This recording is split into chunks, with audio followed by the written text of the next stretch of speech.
All right, late night billiard enthusiasts, we've got a 10-ball ring game in full swing. Not only that, we got a special guest on the mic with us. Well, I'm not sure how special it is, but here I am. There you are. Introduce yourself. My name's Matt Payne. I play out of Burlington GRE Great River Amusements, and been a longtime friend, partner, teammate of Whitey Walker, and so I'm sitting here. I'm sitting here watching. I know everybody playing, so I'll sit here and heckle just as good as anybody. All right, yeah, I definitely Whitey's reputation precedes him. Heard the name quite a bit before I ever really met him. Now, I heard his name many a times. Yes. Before I ever met him, and for some reason, you know, when you get a picture in your head, you have no reason to, because you have no idea who they are. Right. It's but just like a name, you just get a picture. I this old guy, Whitey. I mean, Whitey. It's got to be an older guy. You would think that, and yeah, he's not been the case. he's been called Whitey since he was in his, as far as I know, ever since he was a kid. Now, anybody that knows Whitey knows that he can tell a story just as good as anybody, and whether or not it's true, 10% of it right. or 90% of it is like you could. But he was a kid, and his uncle gave him the name Whitey a long time ago when he was a kid on a boat when they were fishing. So. And there it is. Yeah, I don't know how or why that came about, but he's been Whitey as far as I've known him for as long as he was. All right, so if there is anybody that has got their volume on and listening in, are both our volumes close to matching, and are you able to hear us? Let us know. It's like Eric's sold out and be racking up. Yeah. You must have changed the order. Which you got to do every now and then. Yeah, you have to, because if you're playing a ring game, it's inevitable that somebody leaves somebody terrible every shot. Every shot. It's just inevitable. So if you're playing a long-term ring game, and the opposite. Every once in a while, you got to switch it up. You got to change the order. So the guy breaking still breaks, but then you change the order after that. Exactly. Because it just happens that way. Yep, it just does. Yep.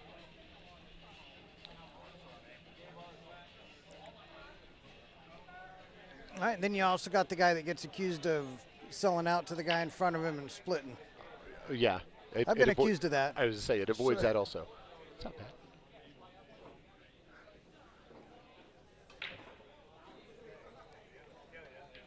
Yeah, I've been up there since we talked. So yeah, if you switch up the order, it avoids any chance of people going in partners and splitting the money at the end, cutting anybody up or anything like that. Now, with this many people and the integrity of these guys, I don't think that's going to be an issue, but it just happens that way. But if you could take steps to even keep the potential illusion of it, absolutely, all the better. Yes, 100%. Yeah, 100%. Yep. All right, so we do have. I'm more familiar with Zarek and Jay. They're from the area, running some of my leagues and tournaments that I do out there in Omaha, Lincoln area. Okay, yep. Only met Eric and last year here at this. I streamed this, my second year streaming this. Met Eric last year streaming here. We've known Jimmy for a long time. Years ago, I had a job with FedEx, traveled for work a lot. Okay. Des Moines was one of my regular stops, and I always planned around the old Big Dogs tournament that ran at the old location on Monday. No, Monday night was in Ankeny. Okay. There was something in Ankeny. What was that? I don't know the answer to that. Oh, I'm from Southeast Iowa. I'm from Burlington myself originally. Okay.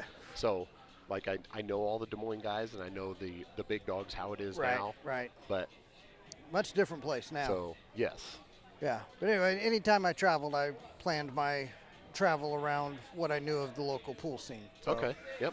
So I got to know Jimmy pretty well, going to Big Dogs once a month for a couple nights. Great dude. So I played a lot of tournaments, singles and teams and stuff like that. So I know that's how I met all these guys, with the exception of Whitey from being in the area. I know him because of pool, but all these guys I met because of tournaments in general. So George and Jimmy, we played team events against them for, I don't know, 10, 15 years now, something like that. And all right, Ryan Lee says we both sound good. That's good to know. Sometimes you just never really know how it's working on the consumer end, so to speak.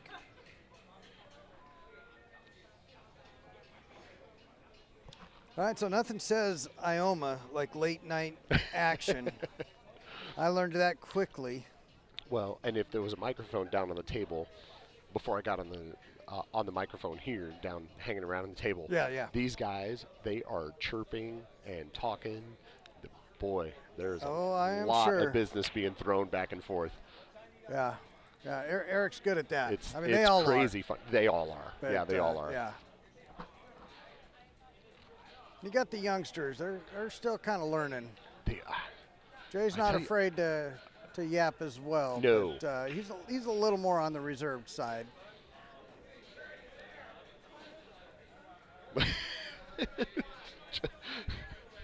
If you're watching, you can't see it. If you're watching the stream, George is giving him the business right before he shoots his 10 ball, right behind him. This is great. This is crazy.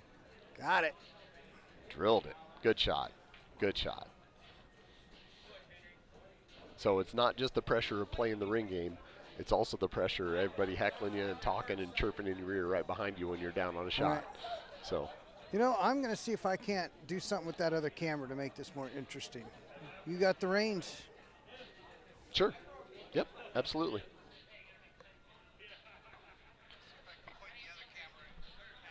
Yep, that's fine. All right, so he's going to go see if he can point the other camera at the table. It's not fair. I know, right? Uh-huh. I just got heckled for being on the mic. That's crazy. Yep. Uh-huh. Yep. So he's going to go see if he can point that camera at the people and see if we can get some crowd involvement going on based on all the heckling and stuff like that, which is good. So. All right, so we're setting up for a solid break. Ooh, nice solid break right there. Come out of there. Ooh, not sure he's got a decent shot at the one. Depends on how that 3 laid out. That's a close angle. Can't tell if the edge of that 3's in the way of the 1 or not. If it is, he might have to. Man, doesn't look like he can go behind it and go rail first. So if that 3's in the way, maybe he can cross bank it. This bottom corner, a little 1 pocket shot, come across, take the cue ball up table. He made the deuce on the break, so he's, playing shape for the 3 ball. We'll see what he does here. We can't see. Oh, he did try to cross bank it. Thing about a ring game, you can't play safes, anything like that. You just got to swing, go for it, which is the reason he hit it that hard. He almost hit the 3 right into the side. So Jimmy comes to the table with that's a rough leave right there. That's the hard part of a ring game. You follow a guy, he gets a good shot, and then he leaves you absolutely nothing to try to fire at. That's a super tough part about a ring game. So for those of you listening, might be watching, don't know about a ring game, the way it goes, it's a rotation game, just like 9 ball, 10 ball. Anybody knows 10 ball, have to shoot them in numerical order. 1, 2, 3, 4, 5, so on, so forth. Oh, nice. Oh! Bank the 1 into the 5. So for those of you who don't know, the 5 is a money ball also. So if you make the 5, you get paid for it. But, so he banked the 1 into the 5, made it in the corner, and scratched, which means he doesn't get paid on the 5. Sorry about your luck. So, great shot, terrible result. Bad cold roll. Cold roll. So, no, the deuce was made on the break, Jimmy. You don't spout the deuce, man. Did he make 2 of them? Did he make the 4 also? Maybe I'm mistaken. No. Okay. Yeah, they're putting that back down. But a ring game shot rotation, just like 9 ball. 1 through 10. No safes. Got to go for everything. And then, if you make a bad hit, I believe the way there's a couple different ways you can play this, but I believe the way they're playing it right now is if you make a bad hit, the next guy can come look at the shot. And if he doesn't like it, if you totally dead hook him or anything like that, he can make you shoot it again. Generally, pass back. Generally, you don't see that happen because, these guys are just too good. They're just too good. They don't give shots back. No, they want to swing it. They want to swing at something if they got to swing at something. Yeah, if they're going to swing, they're going to go down swinging. They're not going to give it back and let you go down swinging and then end up slopping a ball in or something like that. So. All right, so we did add a second camera So you can see some of the guys participating. Going to see Henry walking around as well. He's just got a little something going on the table next to him, not part of the ring game. Yeah, Henry and Drew, I think they're playing a race to 3 for $20. Henry Walters and then Drew Berquist playing a race to 3 on the table next door. I know Henry, didn't know Drew. Henry's come to Omaha, played a couple of my tournaments. Yep, Drew's from the same area I am. He's from Burlington area. Okay. So, yep. Super nice guy.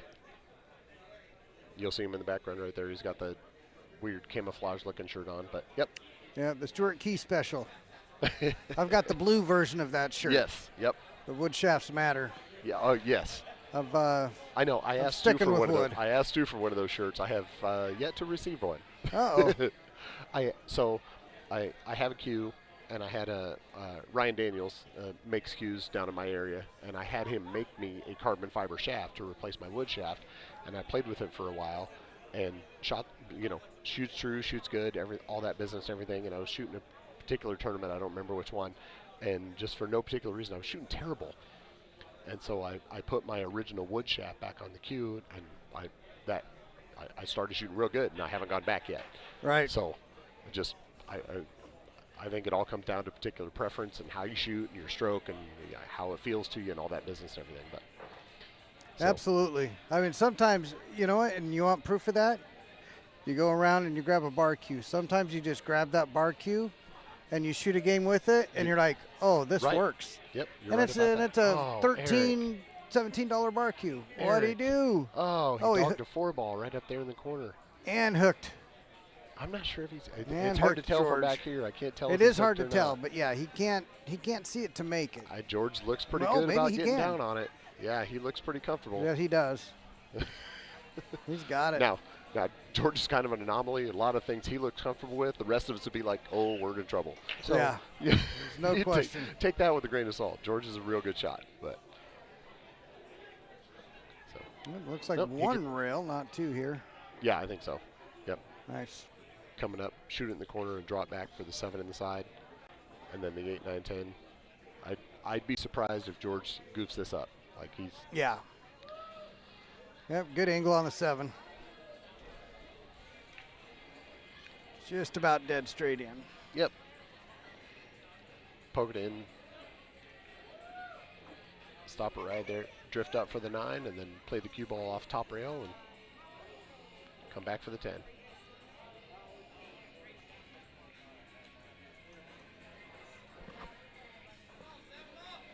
Well, yeah, I did for a while at Musette Bar. If you played in the tournaments, you probably heard of or seen Musette Bar shirts here and there. Oh, yeah. But they had a Friday night ring game with the chips. Oh, sure. Also did some with total rails. I think the players preferred the chips, but the total rails was interesting. Boy, you get a lot of people going for them 3 and 4 railers. Yeah, if you're playing a Banks ring game, if you're playing by the rail, that can get fun in a hurry. Yeah, we had Omaha John Shupit hit back-to-back 4 railers. Well, that's a real quick way to get 8 marks. Well, you know what? That's a real quick way to get back to even if you're behind. That's for sure. Got that right. So, Josh Maines, a teammate of mine, opened up a pool hall in Gulfport, Illinois, which is just across the river from Burlington, which is where I'm originally from. Okay. And it's called Sin City Billiards, and he's got 7 diamond 7-footers and then 2 diamond 9-footers in there. And so we go in there a lot and play, ring games or match up, whatever the case happens to be. But that's kind of our hub as far as playing pool. We used to play at Whitey's in Burlington. And then, of course, Whitey's closed several years ago. But Josh opened that pool hall, and he's done real good things for the area. There are a lot of young players that got really good in a big hurry because they could go over there and play. He's done great things for the area. So excellent. It was great. It's great to see that because that's what it takes. It takes people willing to invest in the pool community. Right, yeah, absolutely. Because the return is not always what you would hope. When you invest in a business, if you're investing in a pool, you can get a return, but you're not going to get that big payoff return. No. Chances are. I mean, yeah, you're right about that. Yeah. You can work it smart. You can get a return, no doubt about it. But you're going to be playing in the margins for sure. In a case like that, the payoff comes when you watch the guys that come over and practice, and you watch them do well. That's your payoff. Like, everybody wants to make money if they open a business or whatever, but you look at people and you watch them play and play well, and you're like, yep, that was worth it. Yeah. So, but yeah. What do we got going on? Do I see people putting cues away? Well, Eric. Putting jackets on? What do we got? I don't know. Eric had a shirt on earlier, and then he threw it off. I don't know if that's a team shirt. I'm not sure what's happening right there. It looks like he's doing laundry almost. Oh, look who we see in the background. You know who that is in the background? I don't know if you've run across her yet. Right behind Eric now. And this screen right here. You can just see her on the other side of the post. Oh, I'm not sure who that is. No. She's still, this is her last year being able to play juniors. So she's still technically playing juniors as well, but she's joined the team with Jessica and... oh, nice. Okay. Yeah. Who plays with Jessica? Jessica, well, it depends on the year, right? Right. Carla, Yeah, Jessica, it Carla. absolutely does. But anyway, yes. she's joined some of the teams that Jessica plays on. She's one of the young, great players in That's the awesome. Lincoln area, Good. Mackenzie Chuda. And Good. Yeah, she's already fantastic and getting better. She plays for the out, which you don't see in a lot of young female players. You hear me, guys? I watch on the YouTube all the time. You guys killing it. Thank you. Especially the spectating. It's helping us to understand why a lot of things. Appreciate it. Thank you. That's awesome. Yeah, absolutely. It's nice to have people come by and be like, hey, I appreciate the stream. You guys do good. That's awesome. Yeah. And he said you guys, I've been involved the whole time. I've been sitting up here for 20 minutes. Oh. Yeah. Does that get me in it for half? Yeah, this started just, it's kind of funny how this started. That's Josh. Josh, how you doing, Josh? Yep. That's. Yep. Okay. Fantastic. Appreciate it. And there it is again. This, Are you guys done? Are you guys taking off? No, I'm going to go up for a minute. Oh, all right. And then I'm going to be right back. Okay. But I was going to tell you, look, this is why we do it right here, buddy. That's our first state tournament since we started. No. He said he won a tournament this year. Matt Cox played the intermediate. Oh, nice. Won the intermediate division. Yeah. But that's why we do it, because he wasn't in pool before I opened the pool. That's right. No, he was in before when Whitey's was open. Right. But Yeah. when Whitey's shut down, he stopped playing. Yeah. He started playing again when I opened the pool hall. He's there he's there a lot. He's probably the most there, him and Jimmy. Yeah, probably. Yep. That's great. Yeah. Man, that's awesome. Good job. Yeah, and in the Omaha Lincoln area recently, there was 2 private clubs that have opened. The one in Omaha opened up a few years ago. Nice. Okay. Maybe 2 years ago now, called Cloud 9. They've got 8 diamonds, 4 9-footers, 4 bar box. Nice. Okay. Yeah. Both in Lincoln and in Omaha, 8 in each. And some of the young players have really been spending their time there and improving. And when you start seeing who's finishing up in the money in these tournaments, it's these players that have been putting in the work. It's absolutely funny how that happens, huh? Well, it's just like any sport. I mean, like bowling, golf, darts. I mean, anything. The people that actually put in the work and put in the time to practice, you see their improvement, and they do better in the big events. Yeah, absolutely. So. All right, well, somebody said Whitey and George flipped the coin. Don't know what that means or where we're headed, but it's got to be good. Let's find out about that.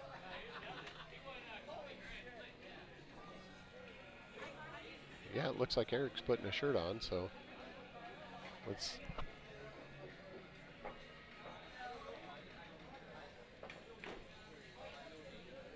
We lost this monitor again. That's wild. When it got bumped. Well, we still got this one.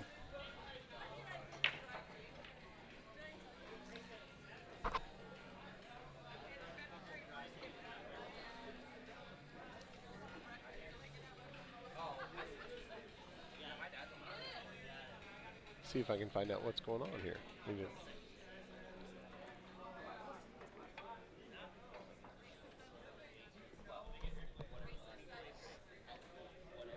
Here, I'll turn you down.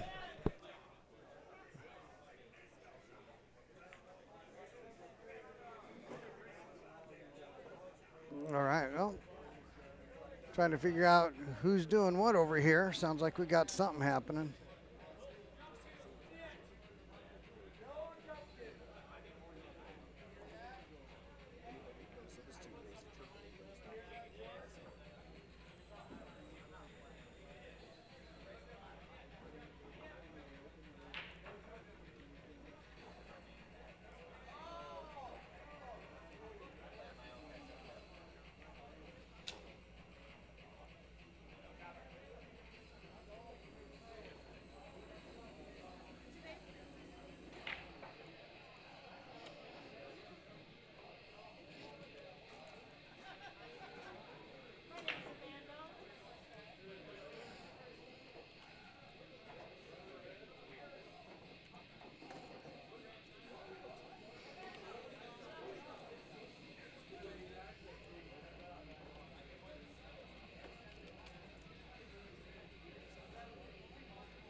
Do we know what's going on?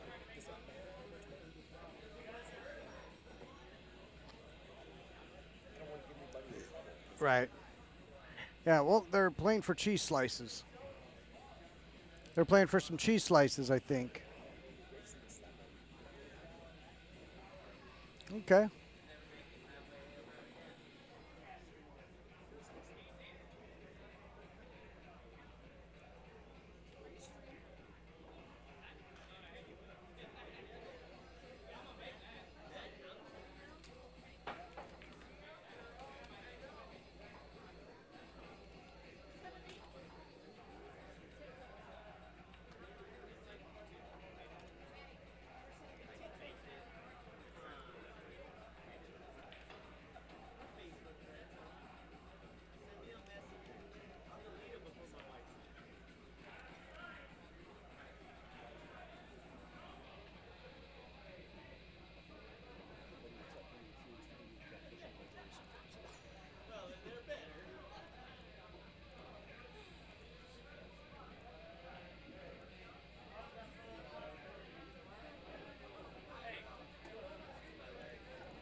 Oh, hold on. Let me bring you back up. Okay. Got you back up now. Okay. There's way too many people willing to give me guff about commentating about stuff. Apparently, they think they know me or something. Apparently your reputation precedes you. It kind of does. It kind of does. Yeah.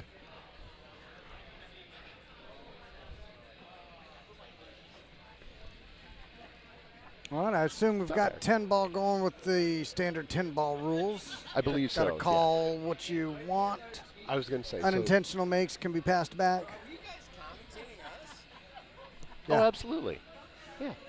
Only the last probably 20, 30 minutes of the ring game. So that one, those two shots I made?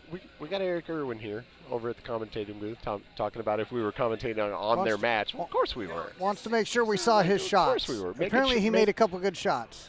Making sure that we watched all those shots. I don't know. Come on! Cocksucker. I bought you fucking tacos. He did buy me tacos. Not only that, he had a shot I still talk about last year. And just for the record, I told you to let me play for you, and you could just pay for me, and you weren't willing to do it. So. Huh. How do you pass up an offer like that? Yeah. Yeah. There was the chirping down there was awesome. That was so much fun. I know. I wish we could have had that on the stream. That was so much fun. Yeah. have to get him mic'd up for next year. I'm not sure that's legal. You're gonna. We'll have to pay somebody to sit on the. I was gonna say you're mute. gonna. You're gonna have to have a. I'm sure you can. my fuzzy balls on your shirt? Is that? Like, I couldn't stop laughing. Yeah. Weren't we talking about what might be legal? Hey, just fucking make it happen. I'll make it happen. All my words out. All right. Hey, good night, guys. Have a good one. Bad. I'll see you tomorrow. All right, we'll see you tomorrow. Always good to see you, my man. Take it You're always easy, man. making me smile. Always making me smile. Oh, man. Eric Irwin, super good dude. Super good dude. Love that guy. Well, if you get done talking to Eric and you're not smiling, then you weren't listening. Exactly.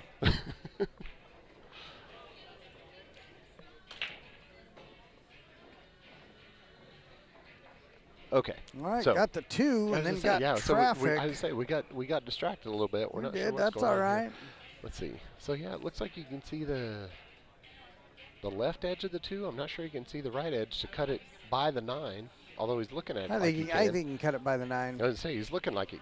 But he's got traffic where that cue ball's headed. Unless he can draw above it. I was going to say, well, no, my guess is he's going to go in between the 5-8. Nope, you're right. He's right into the 5. Okay. Is that the 4 right on the side? That's about the worst possible spot you can have a single ball. Yeah, I would say the 4's over there by the side pocket above the 7, but it looks like there's a little gap. Is it off the rail? Okay. Yeah, I think there's a little gap. So if he cuts that in up there and comes across, I think he's good to shoot that 4 in the side.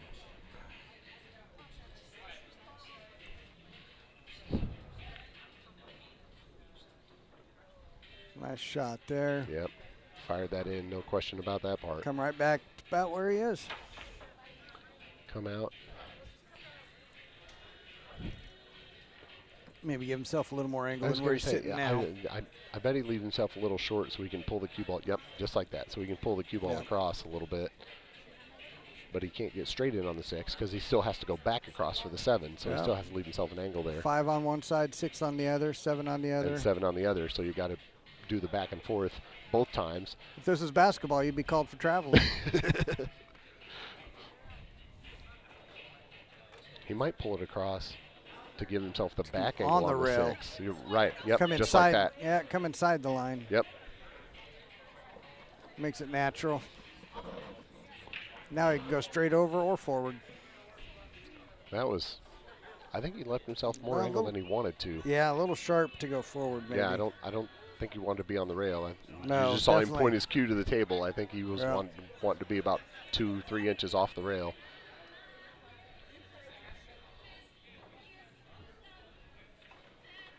Made it quite a bit harder, that's for sure. Oh. How about that? Oh, no. Of course, that would have been George's choice. If he slopped the 8 in, would have been George's choice. Right, yes. Yeah, if they're playing the traditional 10-ball rules, yes. If he slopped that 8 in, it would have been George's choice to make him shoot the 6 or George to shoot it. Now, thin cut here.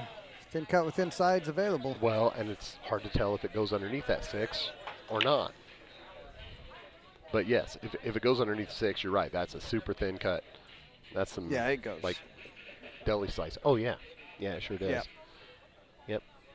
I can stand up and look at the table and the angle's different, but then when you look at the screen, it's like, oh yeah, it looks like that goes. So it is definitely can fool you.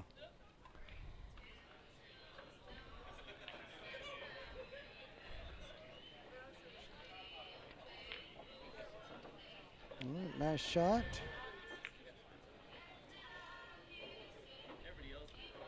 Get good on the 8, should be automatic from there. Get good on the 8. So play this out to just above the spot, something like that, so he can come off that bottom rail and come up for the 9. Just leave himself the.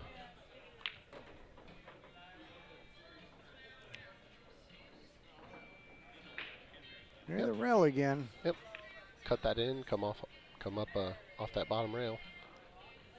And even if he comes up a little bit short, which he probably won't, it's George, he probably won't, but if he comes up a little short, he can go back across for the 10 in the same pocket he's going to make the 9 in. Right. Ideally, you want to be straight in, just kind of shoot it in and drift the cue ball a little bit. Just like that? Just like that. Yep, why do you recognize it? Gives him the last 2.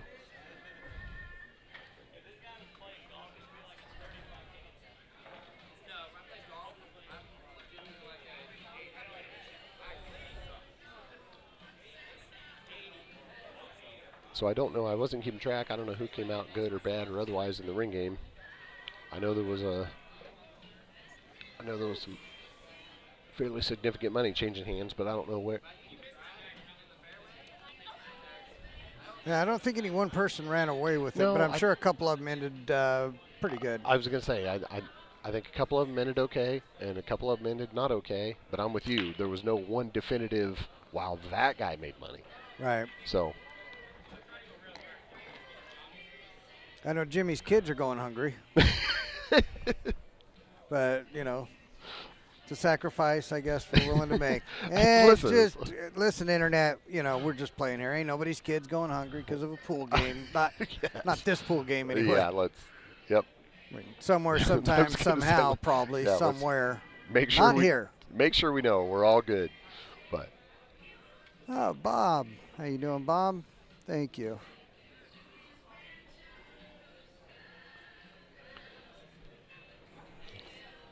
All right, George set up to break. I think he's up 1-0 at the moment.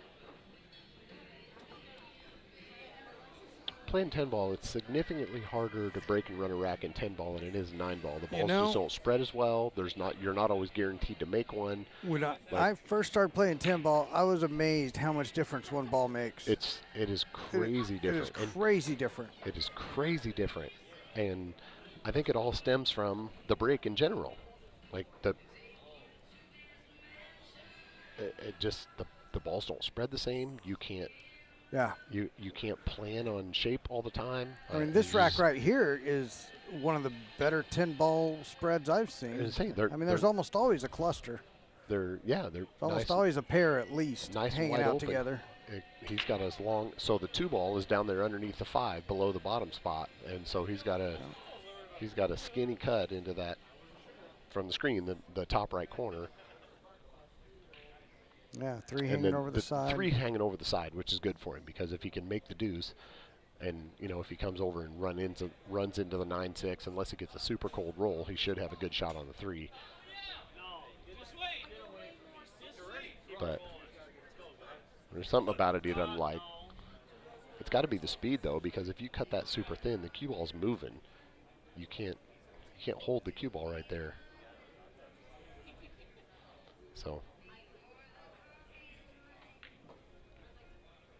Oh, he decided to play safe. Got the cover. Which tells you how rough that shot was, because anybody that knows George knows that he's a shot maker. Right. It's not that he couldn't make the 2. He could have. It's just a case where he's looking at it and goes, man, shape on that 3, and then to get out from there.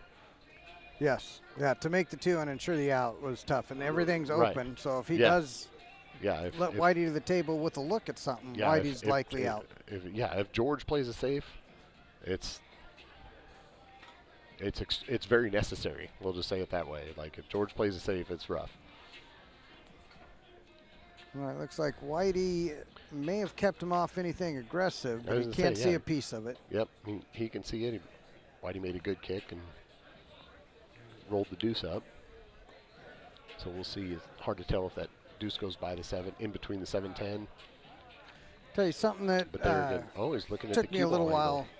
Took me a little while to learn, but younger players will benefit from learning it. When you have to kick at a ball, the speed is so important for giving yourself the best chance at something good happening. Because when you're kicking, you're always kind of counting on a little bit of hope. It is super important. And if you hit at the right speed, you give yourself the best hope. You don't just willy-nilly be hitting it hard. Nope. Absolutely not. You want to try to kick with some speed. Yeah, that one went wrong. That definitely. Was he trying to get behind the 8? You can tell by his body language that he's not happy with that at all. So, but yes, back to your point, when you're kicking at something, you want to kick with a purpose. You want to try to kick with a correct speed or angle, or do something on purpose. You don't just for the most part. Now, there are times where you just have to fire at it because you ain't got nothing else. You're not wrong. But in general, yes, when you want to kick at something, you want to look at it and try to kick accurately. Just like if you were cutting a ball or something, you want to try to kick accurately. Is he going to come out? Yep, came out enough. Almost came up short, but he's all right. And even if I thin it in the side and come off the top rail and shoot the 4 in that bottom corner by the 5, maybe.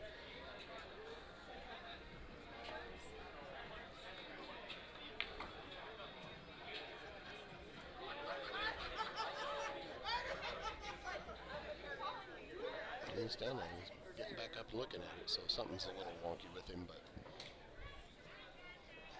not much doubt about him making 3. It's just making sure he gets position on the 4 ball.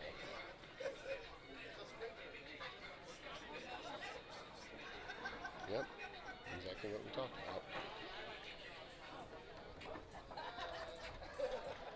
The 6'9" over here in the rail. 6'9" over there on the rail, he's got to get pretty good on. He's got to get above the 6 to make sure that. Yeah, 5 to the 6 is the difference maker in this rack. Yep, that's the one. Looks like he got a good angle. He's a little jacked up over the 9, but looks like he can just punch it off that side rail and come up above the 6 and be all right. Yep, good shot. Real good shot.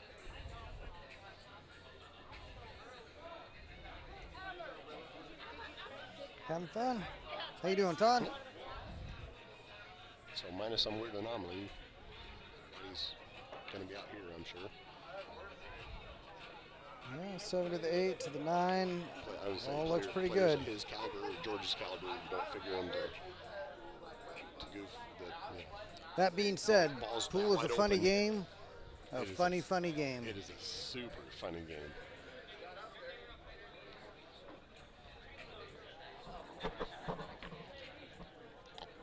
We've all seen better players manage to screw up worse, but it is pretty rare. It is definitely rare, which makes it so fun because you don't expect it, and then you see it. And yep, made the 9. George gave him the 10 ball. So, but you're right. Yeah, it's a super funny game. Weird things happen. Rolls back, forth, whatever.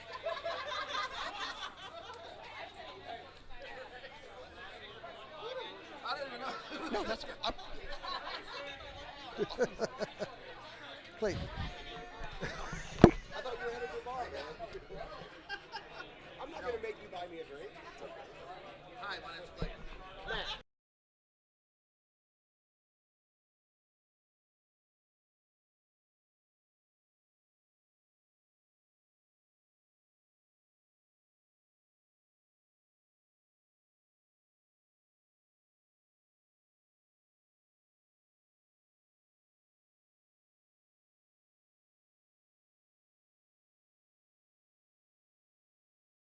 Getting accused. Oh. Getting accused, Rusty. This is rough crowd. All innocent. It was all innocent. He was innocent, I swear. It was like that when I found him. All right, got to get the score updated. We're going to keep them updated on that. 1-1. Race to 7 for $3. For $3.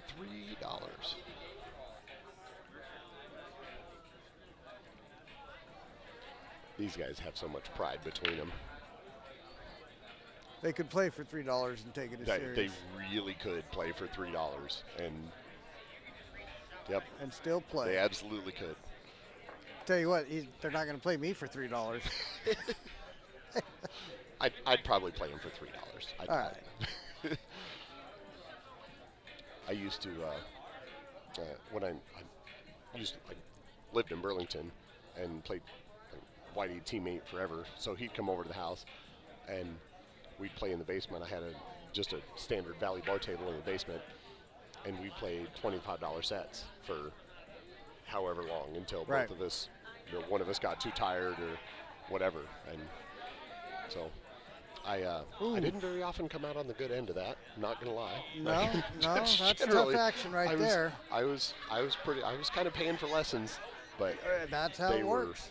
They were really good lessons. Absolutely. No doubt. So I thought he was really tree-topped on that 4, but he's got a little gap there. Yeah, he's got a little gap Still on it. Definitely interfering with his cue. Very much so. These are tough. Very much so. Yeah. I don't think he's got to manipulate for shape, though. Just watch his speed. I was going to say the hard part is the ball he's bridging over is the ball he has to play shape on.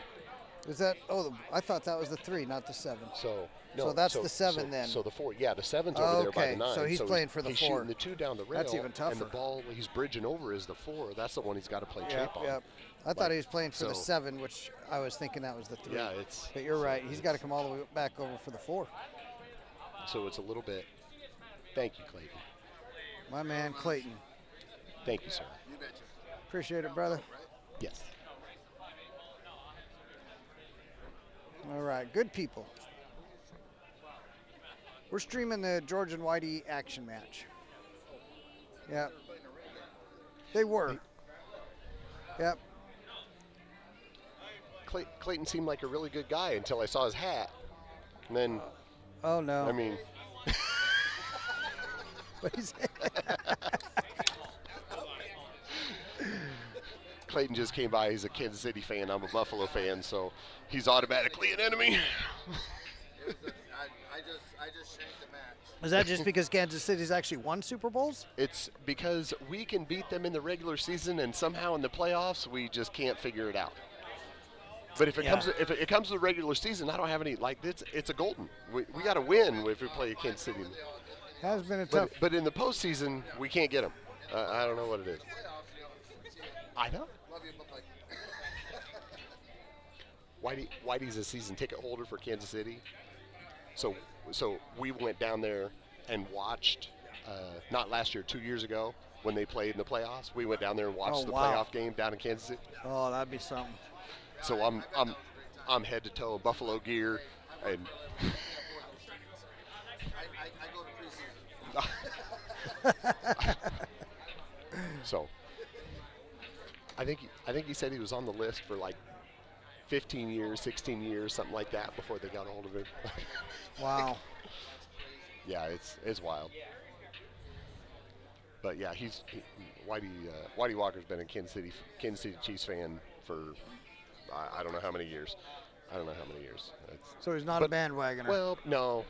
But I mean, we're in this area of the country. I don't hold it against him. Like, he's still a decent dude.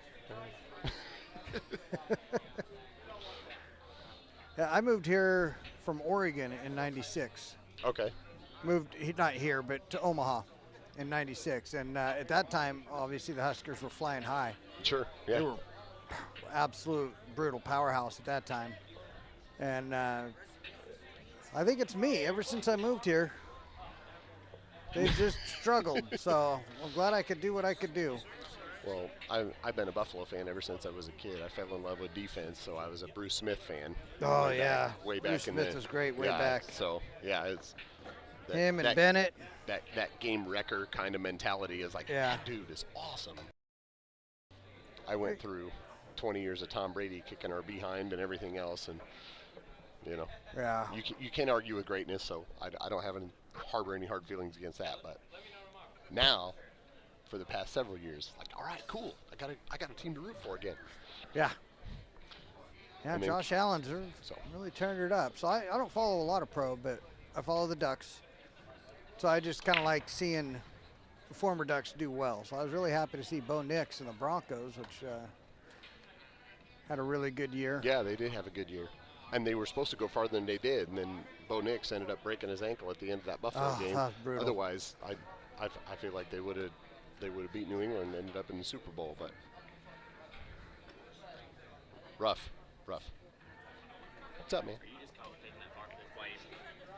Well, yours is in full view as well, but that's the one we're commentating. Yeah, we're kind of talking back and forth. Yeah. We've talked about that weird shirt you have on.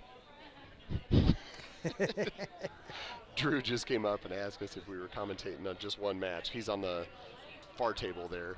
Him and Henry are playing. So he's walking around in the Wood Shafts Matter shirts right there.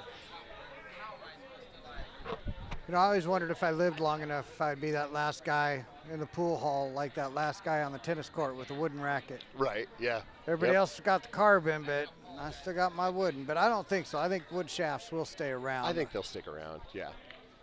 And I have tried. I was recently at a tournament in Grand Island, and Rodney Morse stopped by. Yeah, okay. And he had some of his stuff he was selling there. Plus, he had a keel wood and a new type of carbon fiber. I forget what the carbon fiber was. It did have a little different feel than the other carbon fibers I've tried, but the keel wood, well, I could see possibly switching to a keel wood. I don't even think I'd ever switch to carbon. Good shot there on the deuce by Whitey. When I've played this long with wood, what I want to learn how to, Sure. Yep. learn how it's going to squirt again. Once you learn how your stick's going to squirt, you just stick with it, right? I mean, it's hard not to. Yeah. But then you see, you play with other sticks and they squirt different. You see world beaters play. You see world beaters play, and they're doing all sorts of, Van Boning, all the professionals. Oh, yeah. Not all, but a lot of professionals shooting with carbon fibers Almost, and stuff, and they're almost all of them. Just about all of them. Now, granted, they're all sponsored, so they're getting it for free, and their sponsors say, hey, you got to play with this now. So in order to keep their sponsors, they get to play with it. So I don't know if I don't want to say forced, but I don't know if they're, I don't know if they would if they had their own choice. Well, and they've also got the hours to put in to learn the different shaft. You're right about that too. Yep. Considering the fact that that's what they need to do, that's their job. Exactly. Yeah. They can put the hours in practice in to learn how to adapt to what they're shooting with. But I bet you and I both know a guy who's changed his shaft every 3 or 4 months over the last 2 years. Right? We all know one of those guys. Yep. No, this is the shaft. This is the one. This is the newest and latest and greatest, and this is the one. Yep. Yep. Anybody listening knows that guy. And then if we all wrote that guy's name on a piece of paper, it would all be a different name. Yep.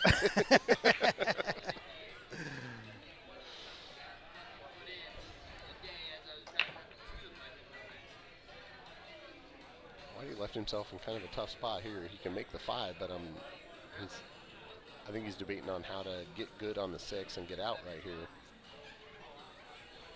He doesn't want to bump, but this may be, unless he can come above the 6 so into the 7. I don't know if he can follow forward and then bump back in. He's banking the 5. Little two-way action here, I think. I was to say. So plus, that gives him the 6 if he makes it. I was going to say, if he snaps the bank off, he's got the 6 right there in the side, and if he doesn't. Oh, how about that? Or you're saying if he doesn't? I'm sorry. What are you thinking? I'm sorry. I'm pretty sure my half sentence wasn't worth saying right there. Well, he stopped you mid-sentence. So, Whitey will do that. Yes, he will. All right, great shot there from Whitey. Yeah, super great shot. Super good bank. Looks like he's going towards the 7 with the Q after the 6. So I presume he's going into the side. I was going to say, it's hard to tell from the monitor if he has to go into the 7 or the 9, but yeah, he's definitely got to roll forward. He's got a funky angle. Not funky, but he definitely has to take the cue ball up towards the 9-7. Yeah, he's got to account for tapping one of those. Right. So anytime you're doing that, got to be careful. Yeah, if you got to move balls, weird things happen. Weird things can happen. So you see him pointing his cue and lining up where he wants to be and what he wants to happen. And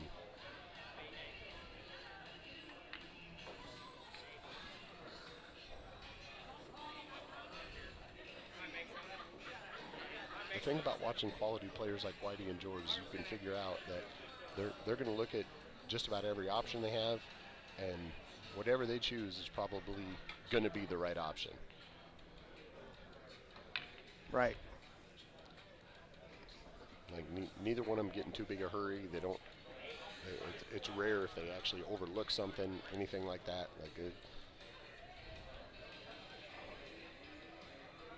You just don't get to be that good and not see everything that needs seen. Oh yeah, nudge the 7 super up good shot. in Nudge line. The 7 up. Yep. Very nice. Yep. Exactly. We're a great pointing his shot. cue and looking at it, and yep, that's what he decided to do.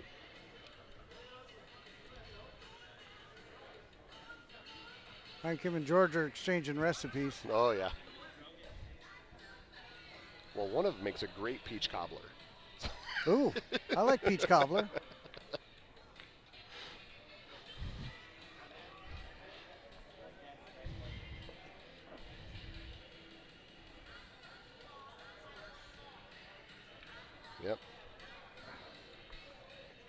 stood out right there. Stayed in line. Did exactly what he needed to do with when he had to bump balls. Right. When he was bumping that 7, he knew exactly where that 7 was headed. Yep. Played it. Knew exactly what he wanted to do, and then went ahead and did it.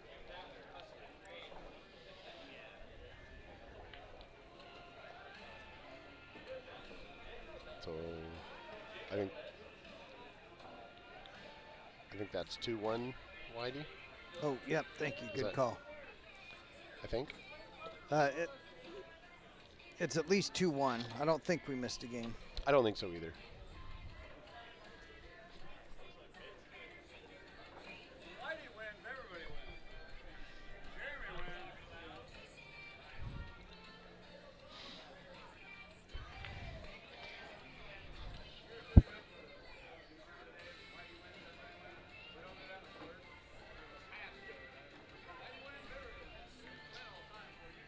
So for those of you on the stream watching Whitey, he's telling George a story about the big thing at state tournaments is when Whitey wins, everybody wins. And all that means is when he wins money out of the state tournament, everybody goes to the bar and Whitey pays the tab at the end of the night. So that's, when Whitey wins, everybody wins. That'd make you root for Whitey. So he'd go into the bar and tell the bartenders, like, listen, I need you to start me a tab, and he'd tell them the password.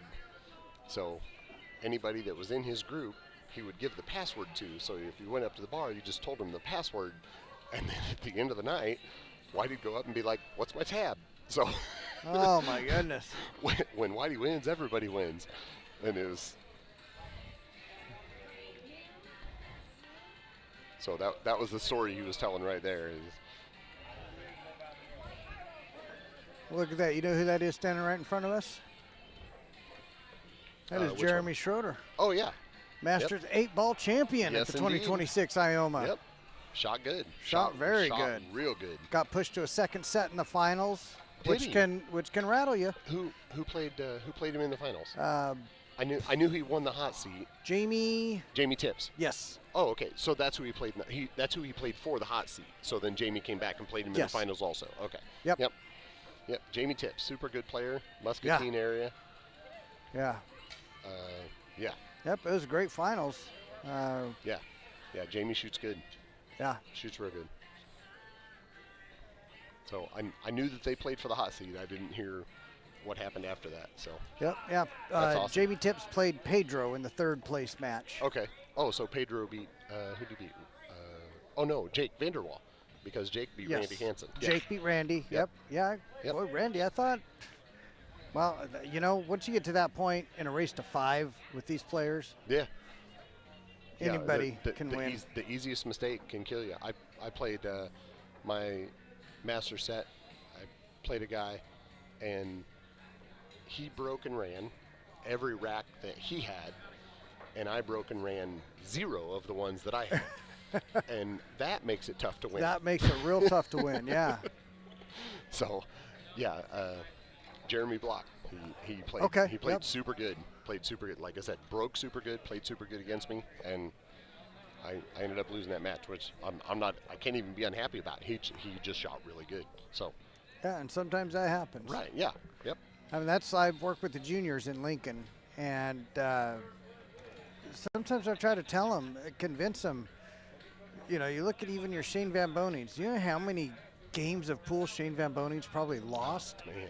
Tens of thousands, right? If you just consider individual games. Yes. Yep. Especially if you think of his early years when he was learning. And even now, he loses games all the time. If anybody wants a speech on inspiration and how good you can be,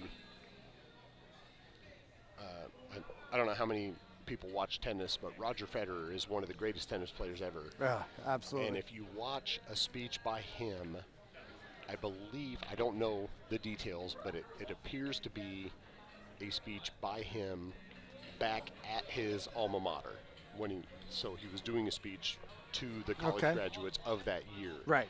And he talks about the percentages of points that he won as a tennis player. Yes, I've seen that. It's ridiculously close to 50. And it's barely over 50%. Yes. And he's one of the greatest players ever. Yes. Yeah. Great point. So.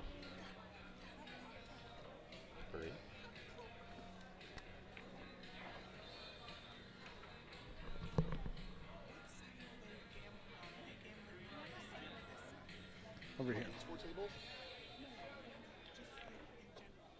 Over here, gently.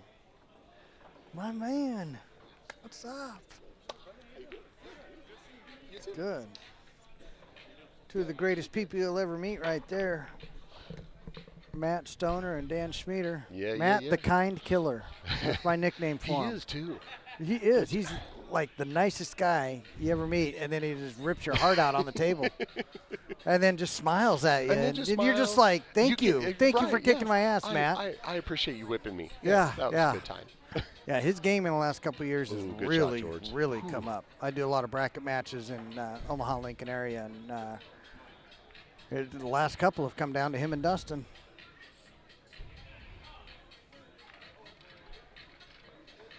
Where did George take that 7? Did he shoot the gap? He cut it in the bottom corner underneath the 9. Okay, he shot the gap and cut it? And then the cue ball came back across, and the cue ball came just above the side pocket. It was, when it came back across, anybody watching was going, oh, God, it might scratch. And it didn't. He played it good. Yeah, he had to have played that 7 ball good. I saw the layout. I didn't see the actual shot. So.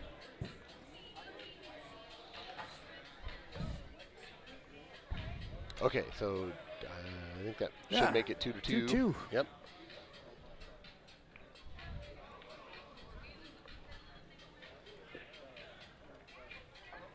Uh-oh. Oh, my phone just died. And I was getting texts from people. I was like, oh, maybe they're listening to the commentator. But then my phone died, so we'll see.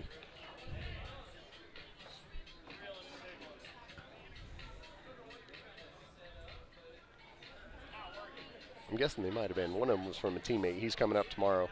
We play a team event tomorrow, so. Okay. Start at. Several of the divisions didn't start until tomorrow, I believe. Right.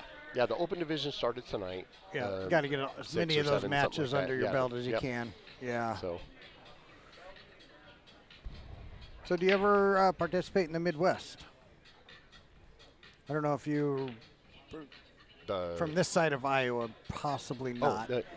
Midwest is the one that currently it's been in Sioux City the last couple of years. Oh, no, I have not. Okay. Nope. It's a big one like this. I think this one's a little bit bigger, but it's really close. We got 150 to 160 tables. Oh, nice. 1,500 players. This year we signed Kelly, Fisher, and Weiwei to come do challenge matches, coaching clinics. So that'll be a lot of fun. It's the 60th Midwest. Been going a while. Huge event. And bringing in some pros to share their knowledge. Good. That's awesome. That's awesome. Our leagues around the area are the, of course, Ioma and then ISPA. So we play this state tournament and then the Des Moines State tournament in April. But those are the two major tournaments that we qualify for as far as the leagues that we play through. Right. Leagues that we play in. So.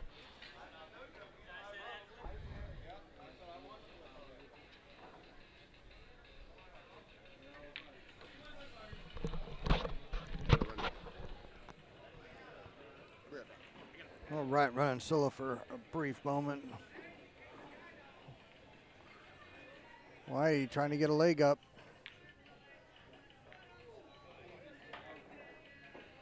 Instead, he got a cue ball off the table.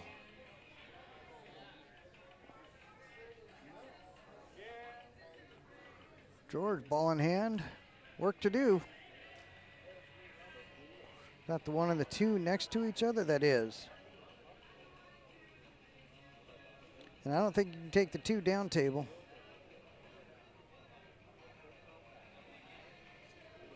He's just going to try to draw straight back. I thought you were bringing me a beer like 3 hours ago. Okay.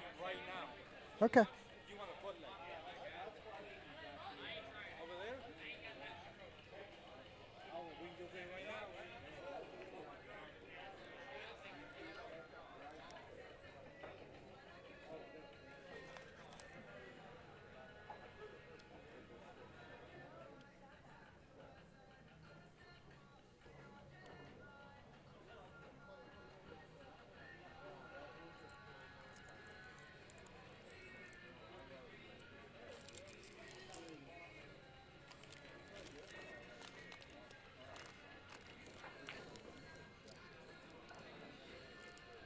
All right, got the 1 and 2 down, 3. Follow that forward for the 4.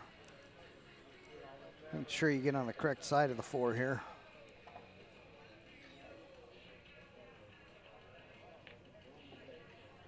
Oh, nice punch. Is he going to get there?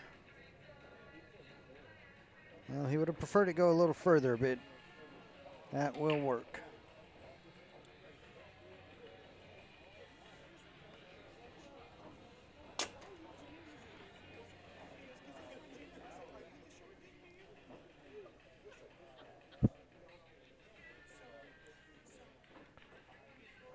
All right, just take a little bit of a longer 5 there.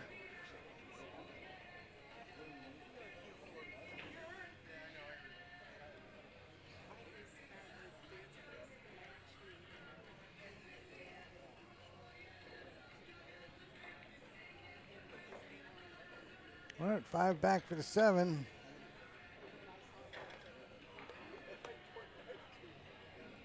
Looks like he's just picking them off from here.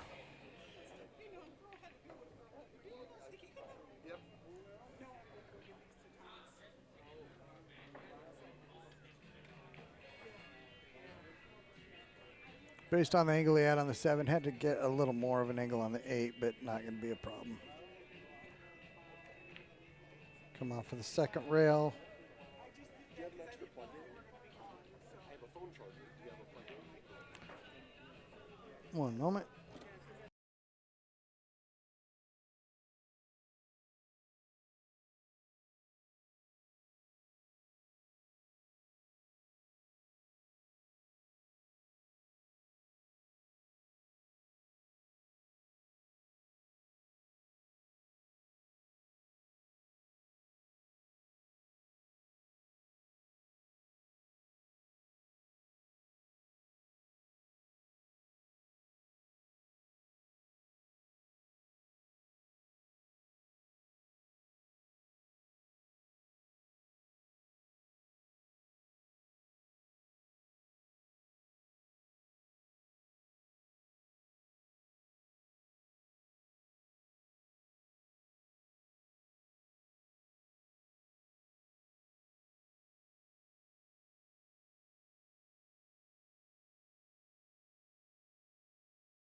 We're on.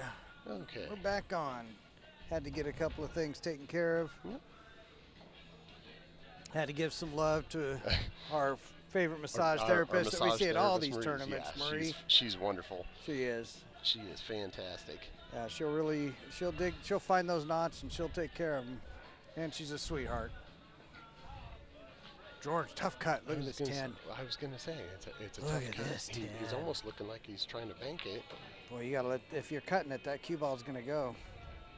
He's going cross side, yeah, playing I a think two-way. he's cross-side bank. Yeah, that's. Like So he won't be letting it go. He ended up in a super tough spot.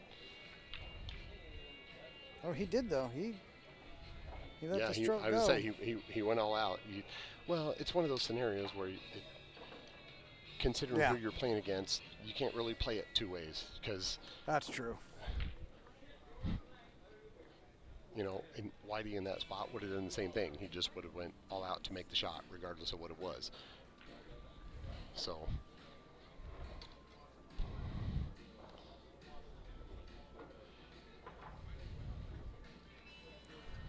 Matt just said he was watching him on the way up here, watching Jeremy. I hope he wasn't watching while he's driving. Not that anybody ever watches their phone while they're driving. Wow, 4 balls went down into the cue ball spot. So, Whitey had to retrieve 4 balls out of that. Out of the cue ball hole. teammate of mine sent me a text and said, "Hey, you make a great commentator. I watched your matches earlier. Maybe you put your cues away and just keep the microphone." Well, well, not gonna lie, it's a lot easier. I find this a lot easier than listen, being at the table. you know what? I don't know about you. I've never missed a ball from back here. No, since you've been up here, No, perfect yeah, record. I know. I'm perfect record, 100%.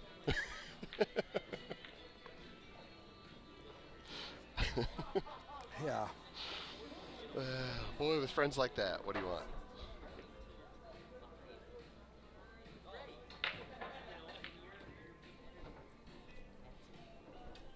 Oh, nothing. Nothing. 3, 6, 9. So, wow, for ending up with a dry break, looks like he's, yeah, definitely. Where do you push from I here? would say definitely a full ball hook. Push for a jump. Who did that earlier? Scott? No, yeah, Scott pushed to a jump. George passed it back, and Scott nutted it. That was in the 9-ball finals. That's. In fact, he's not even going to push. Nope. Yeah, he grabbed a short cue. I'm pretty sure he's going to try and hop over this. Well, good contact is Well, likely to make it, and he's at the table now and wants to stay that way. Right, and being right-handed, he's got the right, the right side of the table to do this from. So, good shot, real good shot.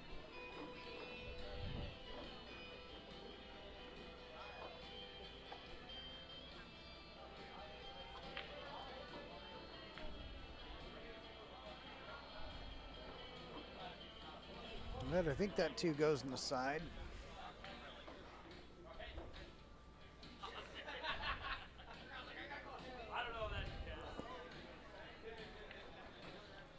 I think it does too. I think he's going to clip that 6 though, and see what happens from there. Well, depending on what part of the 6 he hits, it can help him out to stop the cue ball, because that 3 goes right up here in the corner between the 9-7. Yeah. But he doesn't like something about it. Well, I think he's going to hit the 6 thin. I would say he must not be hitting the 6 in the right spot. And because of how thin he has to hit the 2 with the cue ball on the rail, he can't really, stop the cue ball at all. He just kind of has to roll it. So, yeah, I think that cue ball, the momentum must be bugging him. Cue ball momentum rolling forward. He must, it looks like from here he's going to hit the top left side of the 6. The cue ball's drifting down towards that 10. Yep. Or towards that side. Oh, he hit it no, solid. yeah, he hit it. I mean, that's basically what we called. Right, yeah, that's what I thought he wanted to do, and based on his reactions, it didn't look like he could do it, and then he just did it. So, okay, all right. We were right to start with. We were. I think I misled you. All right, 3 ball now. Where we got the 4. So I'm guessing 4 and the 5. Well, I would say that I think the plan here is to come 2 rails, top rail, side rail above the 8, and then drift down and shoot the 4 in the side. That's just send that underneath cue ball the 8. towards the 6. So yeah, yep, 2 rails towards the 6 to. Oh, he just 1 railed it. And came up short for it. And was very unhappy. He knew right when he hit that he wasn't happy with it. Yeah. Well, it looked like he had to use some inside, which is going to kill some of that speed. Right, yeah. Yep, if you're shooting inside English like that, and not that George doesn't know, but if you're shooting inside English like that, you got to overhit it because it's going to check up real bad.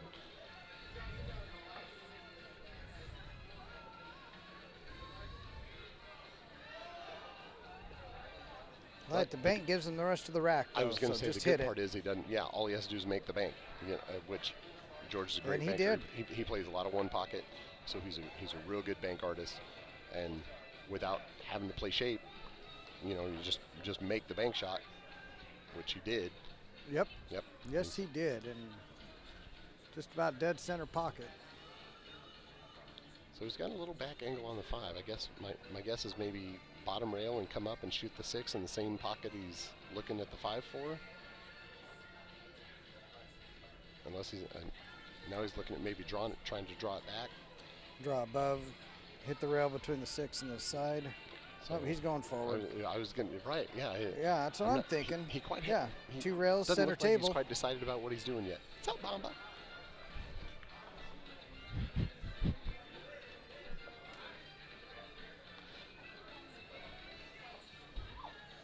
Still not sure. But here you go. This is one of those, we talked about this earlier when we talked about Whitey looking at this and George looking at this. Whatever they end up deciding to do, you can pretty much figure it's probably the right decision. They're just too good players to make the wrong decision. So I don't think a lot of people realize that when you go from a good intermediate player or say a high-level B or a decent A, like you don't make it to a master just because you play, because you make better shots and have better cue ball control. What you do, you end up making more shots, having better cue ball control, but your mental approach to the game, your pool IQ is huge to make that leap up to the master level.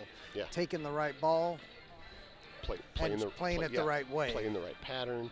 Playing the right pattern play. Playing the right angle.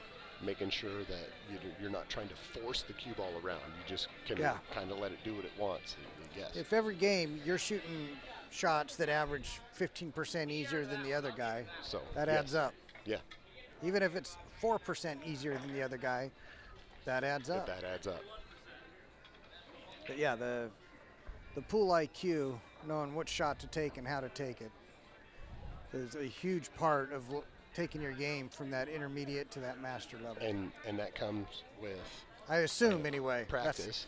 And then I'm assuming. I'm not saying that because I'm there. No, but it comes with practice, and it comes with playing somebody that's better than you. Bingo. You don't learn anything by playing somebody that doesn't know as much as you. I will say I've learned a bunch about pattern play since streaming, and oh sure, yeah. I watch the game more intently and differently, and when they're taking balls that maybe I would have played differently, I'm seeing why and learning from it. And then a lot of the times I end up streaming Dustin Gunya, who's one of the highest pool IQs I've been around.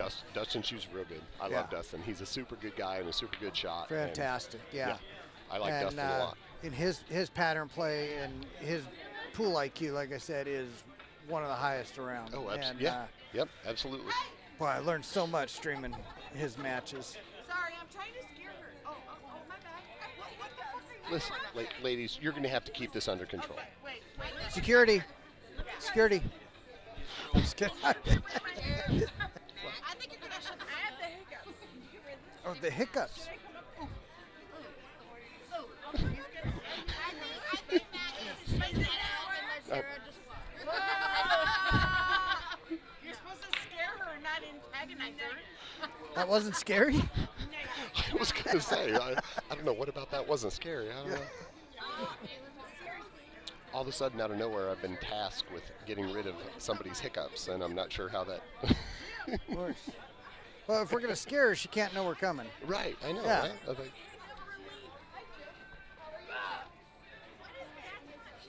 Oh, it's hiccup juice.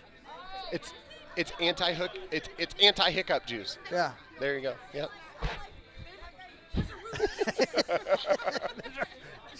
It's okay. I was trying to roofie him. Hang on.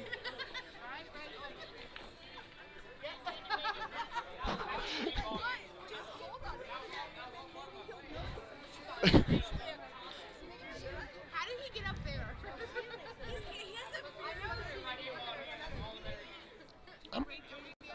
But believe it or not, I'm a good guy. Are you commentating right now? Yes. Yeah, we're commentating on the George and Whitey match. Yeah.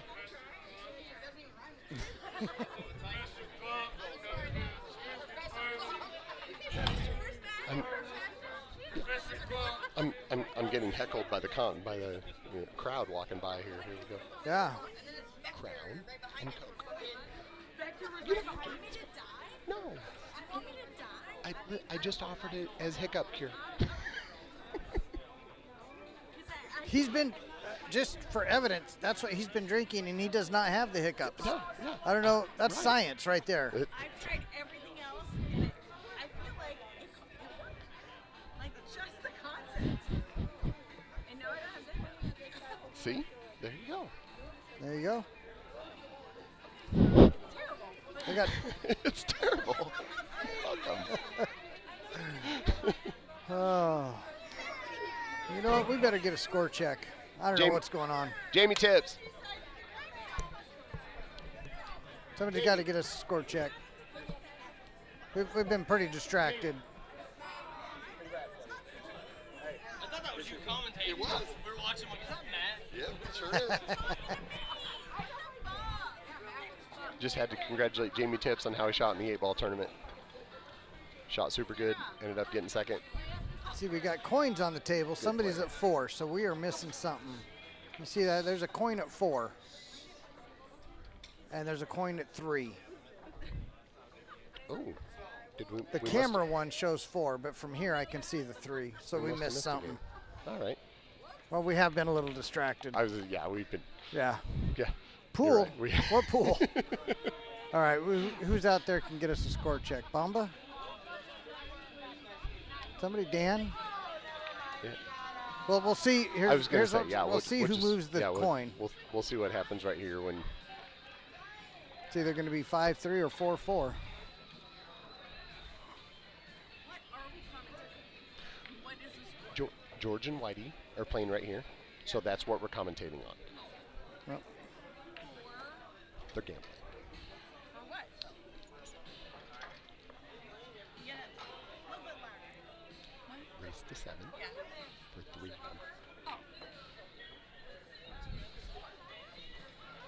we're trying to figure that out. It's either That's 5-3 or 4-4. I was just I think it's 4-4. We're going to see which coin moves. I was to say, as soon as George moves a coin, we'll know. I believe it's 4-4. We've been, listen, all you walking by, you're all distracting us. You just walked by. Okay. That's all it takes. That's all it takes. Nope, that's 5-3 George. Oh, yep, 5-3 George. Okay. Because he just moved the coin past the side pocket. So, yep, 5-3 Means he's George. got 3 in a row. All right. Our deepest apologies for not keeping up on the score. I promise it will happen again. I guarantee we will mess it up again here shortly. Crack of the rack. Something fell. Ooh. Yep. Might be able to see a piece of the one, but I don't know what he's going to be able to do with it. Yeah, I'm not sure either. 'Cause it doesn't look like he has the right angle to try and cross bank it. You know, we're going to do this. We're going to go off of studio mode. This will give us a better view. When I'm working on stuff, I need studio mode, but we're basically just watching this, so that'll give us a little better view. I don't know if maybe he can thin off the edge of it and play it safe, like lock it up behind the 2 and play the cue ball down onto the bottom rail, something like that. Now, what I would do is I would thin off the edge of that 1 and then put the cue ball into the side pocket.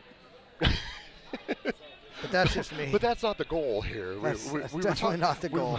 We What were talking George about the do? goal, not the we were talking about the goal, not the result. WWGD. What would George do? All right, so earlier, Marie, the massage therapist, came up. Sure. And if I may, I just want to point out that look what I got from Marie right here. You see those? Oh, nice. You got some ducks. 2 little ducks. I am Nice. from Oregon. She knew I was from Oregon, so she gave me this little green and this little yellow duck.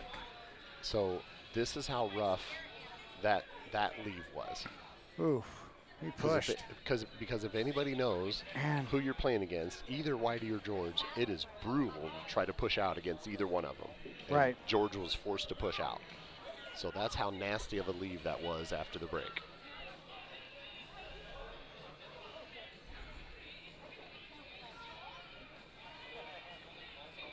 So he left him a shot up in the corner. I can't tell. And it's the Chudas. Hello, Chudas.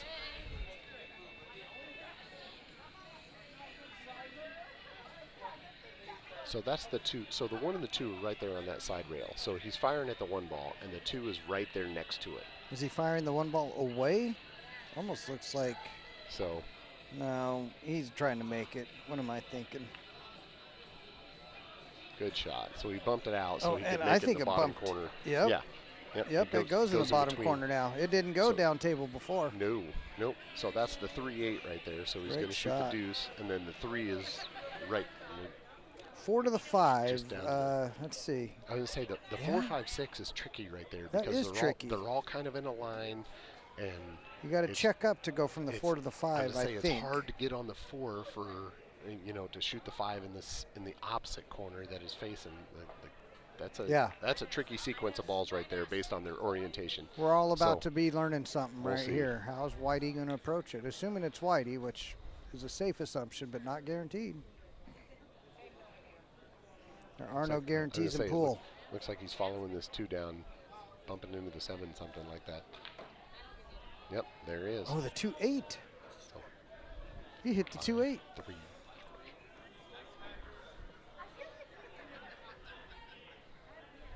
He hit the 2-8 combo.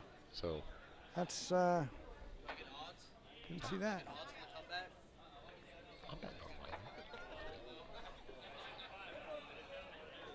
What did I miss right there? He hit it. He made the 2-8 combo. Oh. Okay then. Yeah. Okay then. Yeah, that's what I was thinking. I mean, the 2. I'm assuming the 2 went. If it went though, why would he have shot the combo? I don't know. No, I'm with you. It must not have went. It must not have went. There's no reason to play a combo if you don't have to. None. So. All right. So here's what we were talking about earlier. Got a great angle. He played that almost dead perfect. That's almost ball in hand shape. Yep. It really is. And he is going to check up. You play that with inside English, so the cue ball comes off that top rail and goes, to his left, and. There you go. And then from the 5 to the 6 is easy bake oven. So kind of dealer's choice. You can go just top rail and come out, or you can spin it with a little bit and come top rail, side rail. Yeah. My guess is he's just. I don't think there's a one railer. I would say with just high English. Especially he's stretching. Top rail. Yeah. A little bit of a stretch. Didn't want to do too much. Right. Yep. In fact, this one also might be a single rail. Yeah, I would say this also might be a single rail. You're right. Got to come far enough, and he has. Good shot. Yep. So he'll come down off the bottom rail. 7 and the 10 going in the same pocket right here. Yep. Ideally, he probably wanted to be a little further, but this is not a problem. Oh. Oh, that worked great. My mistake. Okay. That worked great. Good. Or you could do that. I thought he was planning on going in between them. Okay. You know what we're going to do? We're going to update the score. Let's update the score. Let's make that. We'll do it right away.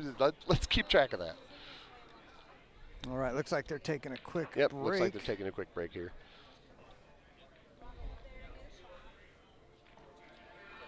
I heard the word shot. I was going to say, I don't know what kind of break they're taking, but I've got a good idea. I'm going to take half a second here and congratulate Jeremy Goodner on winning the 8-ball for the Masters. Jeremy.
All right. Got back online here. Whitey's breaking at 5-4 George. I think we got the score. Yep, got the score updated. Whitey broke, made a ball, ended up not a great shot on the one ball. Not only not a great shot, like no shot on the one ball. So here we are again. He's in that pickle of you're playing against a super great player, and do you push out? Well, the hard part is if you push out, you're certainly at a disadvantage because you're giving the opposite player, your opponent, the chance to take it or not, play a good safe against you, or force you to play a super good shot. Just pushing out's never a good option. Has to be the last choice. But I don't know what else he does here. Whitey's a super good kick shot artist, but this is one of those deals where I think he's going to have to push out. He's looking at, pretty sure he's decided to push it out. Try to lock the cue ball up on that bottom rail. If you lock the cue ball up, if you freeze the cue ball to a rail, any rail, you're really limiting how much your opponent can do with the cue ball, because they don't have the sides to try to spin, they don't have the bottom to try to dig out and control the cue ball. You're really putting your opponent in a hard spot because all they have is the top of the cue ball. Now if he pushes out and freezes it to the bottom rail, and George looks at it and goes, oh, that's super tough. I don't have anything I can do with the cue ball, and makes Whitey shoot it. Well, now Whitey put himself in that spot. So it's kind of a double-edged sword. You got to try and have a plan to make sure that you can do what you want to do, not give them a shot, but not leave yourself so tough that you end up making it easy for them after your shot. So yeah, like I said, anytime you got to push out, that's rough, super rough.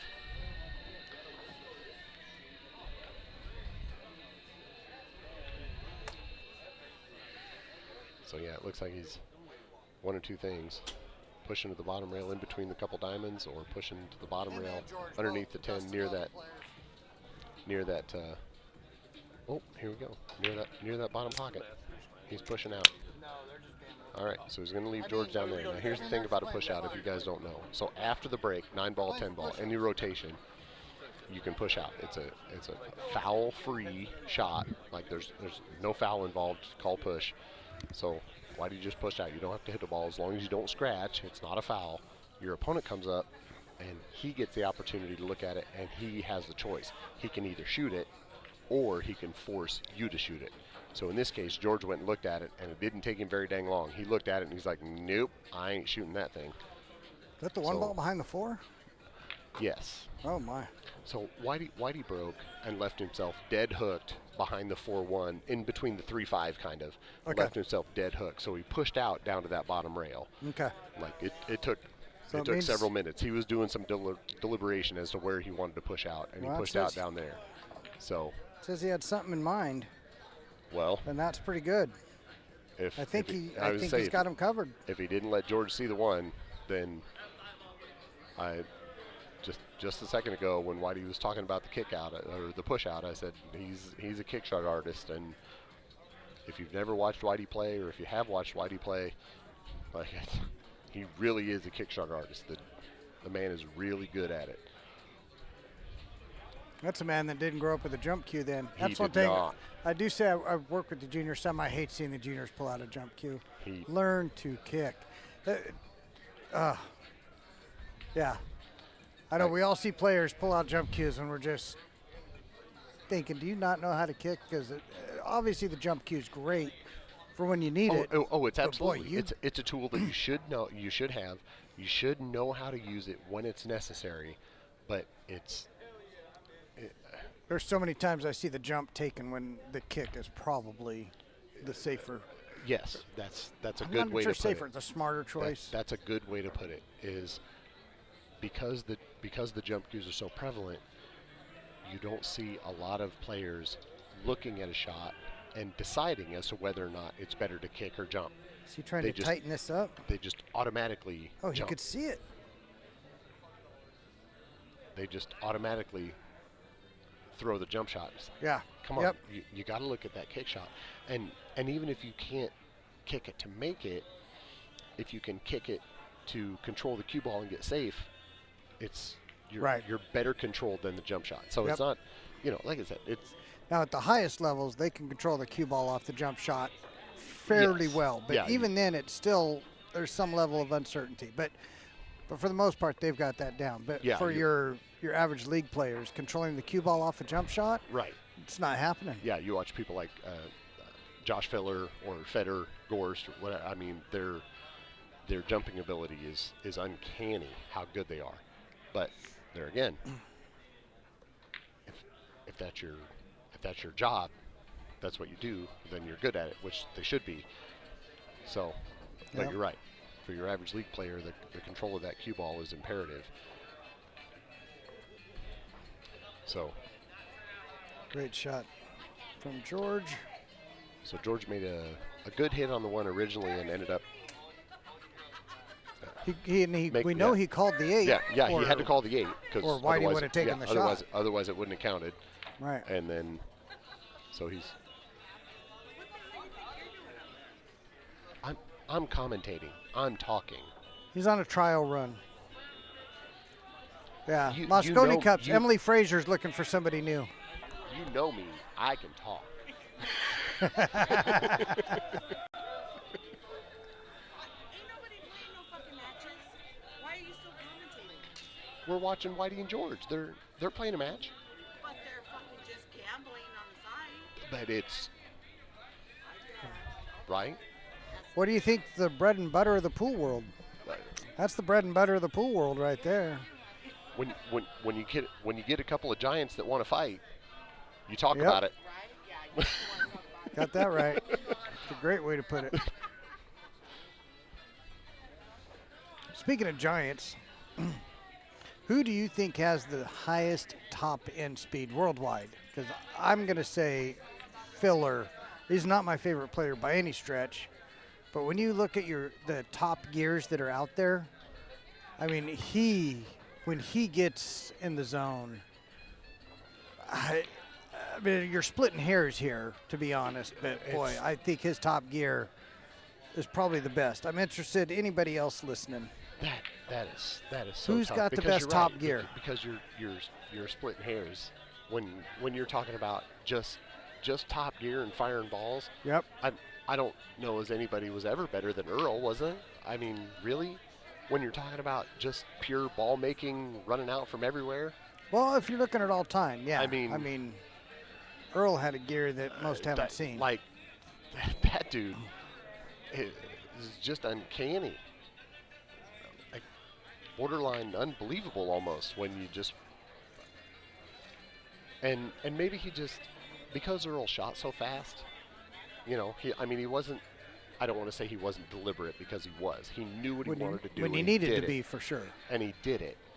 It's just because he shot at such a high speed, like he didn't take a lot of time thinking or anything like that. Because he shot at such a high rate of speed, it almost seemed like he wasn't trying. Great speed control there from George. Yeah, that was super good. Yep, that was a good shot. Yeah. Cut the 5, and he knew he was going to run into the 7, so he played it to bounce the 7 off the bottom rail and make sure he left himself out. So, all right, so 6-4 puts George on the hill, I think.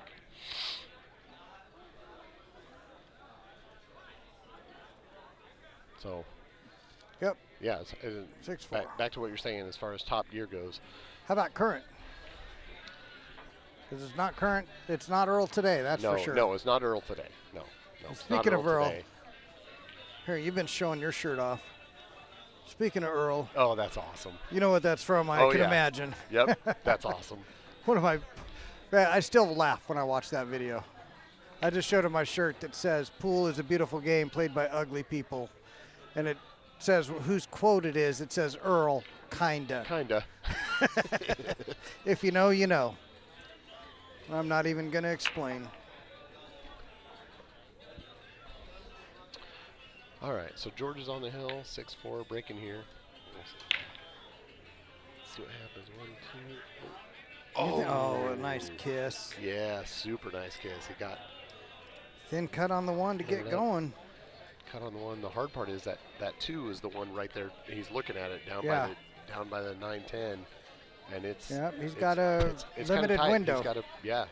He's got a little window. It's there. Yep, and the shot actually plays for it. Go back and forth. But so if you're talking about your bar table, what, 3.5 foot wide, right? So you're talking about a shot. You got to play within 2 or 3 inches, and you got to move the cue ball 7 feet. Oh, he decided. And pin it. There you go. Yep. Pinned it to the back. Yep. Seen quite a few of those shots today where they covered, but they didn't pin it to the back, and ended up not getting ball in hand. Right. Yeah. Smart shot there by George. You look at it, and if you're talking about the shot, not that he was worried about making the one necessarily, but if you're talking about making the one and getting shape on the 2, being tough enough. Yep, and the 2 to the 3, even if he got on the 2. Right. The 2 to the 3 was tough. So then you look at it and be like, all right, well, the safe being so much easier to play, and not just easier to play, but a super, that's a tough shot. Oh, Whitey miscued. Miscued on the stretch. Right. And opened up the 2 in the process. Yes, he did.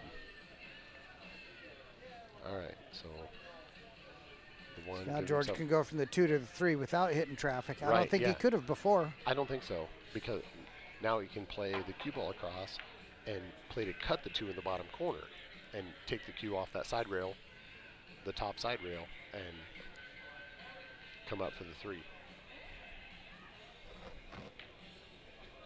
Yep, just what he's looking at right there.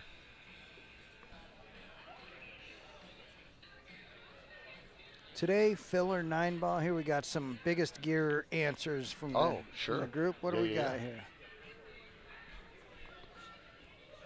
Keith McCready, I have heard from the older pros that when it comes to top gear, he might have had it. That guy is wild. Yeah, I was going to say, obviously, I'm too young to ever have watched him in person when he was in his true form top gear, but he was. You got somebody that can't make up their mind. Filler for 9 ball, Shane for 10 ball, but consistency-wise, Fedor or Little Co. Hard to argue with Little Co. It's hard to argue with Little Co. a lot. That Little Co. Dude, I love watching him play. Oh my gosh, boy. Top gears, he's there. He's right there too. And again, like we said, splitting hairs. It's so crazy because when you watch the top players, Little Co, Fedor, Filler, they're so methodical. Yeah. Like their pre-shot routine, everything they do, it doesn't matter if they have a straight in ball or they have to bank something 3 rails. Their pre-shot routine, everything they do is exactly the same. Oh, that is so huge. You know what I mean? Yes. Like everything they do, they get their brain right, they get their body right, they get their stroke right, and then they get down and they do what they intend to do. And right. I saw a diagram drawn out once, which made so much sense. There's a lot of different ways you could draw this diagram, but it showed kind of almost a pie chart, and at the center was your top end game. Okay. And then out from the center was your most common game, because none of us play top end every game. We know this. Yep. And the margin between the top end game and your average day-to-day game on the pros is super small. Sure. Like the difference is really small. Now, your good amateur players, the difference between their top end and their average is quite significant. The range of their games can swing, and I know it's true for me. I mean, I have days I feel so confident and great. Here we got a quote. Pool is a compromise between what your ego wants you to do, what your experience tells you to do, and what your nerves let you do. That's good. I'm going to repeat that. That's good. You ready? Pool is a compromise between what your ego wants you to do. I feel attacked. What your experience tells you to do, and what your nerves let you do. Yeah, all 3 in alignment is huge. But yeah, I mean, you talk to any accomplished pool player, and I'm accomplished meaning a solid amateur, because we forget when we spend time with master players all the time, and really good amateur players, that just your very average amateur player at this tournament goes to the bar and just absolutely wipes the floor on your average Joe. Right. Yeah. Right? Yeah. Now, at the tournament with all the experienced players, they're good, but they might be sitting middle of the pack. But you go play your average bar player, they're smoking them. Right. And it's not even close. But the mistakes on your player that's kind of got to that level where they play very consistently, most answers I get are in the 70 to 80% range when I ask how many of your mistakes are mental. Right? Oh, sure. And I think it's probably between 80 to 90. It's probably more than that. Yeah. Yeah, cut those in half. Imagine cutting those by a third. Cut your mental mistakes by only a third. Is this it for George? I think so. Got the combo. Got to make him shoot the combo. What is it? Oh, no early 10s. Oh, yeah. Got to be no early 10s because he was looking. There's no reason for him to line up the shot after that if he's right. So yeah, you're right. It's got to be no early 10. So yeah, he played that super good. Yep. Yeah, very he played good. that real good. Very nice. I was wondering what he was doing. I know. I was the same way. I was like, okay, so 9-10 combo. But then when he went over there and looked, he's like, yep, okay. And that is another common 10-ball rule, especially with the better players. You gotta finish the rack. If you want the game, you gotta take care of them. Yep. Combo in the 10 in 9-ball wins you the game. All right. Combo in the 10 in 10-ball. There's a set. It continues your shot. You shoot again, but the 10 spots. So. Right. And the discussions begin on what is next. Right. And if it lets you anything know, the ladies are involved. It's not impossible, but I would be surprised if there's not a second set. There's the coin flip.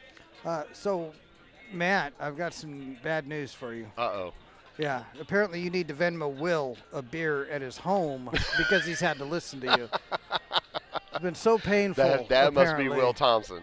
That is Will Thompson. That must be Will Thompson. Yeah. Apparently he doesn't know he has a volume control on his listening device, whatever that may be. Oh, that's awesome. Love you too, Will. Thanks, man. Appreciate that. Yep.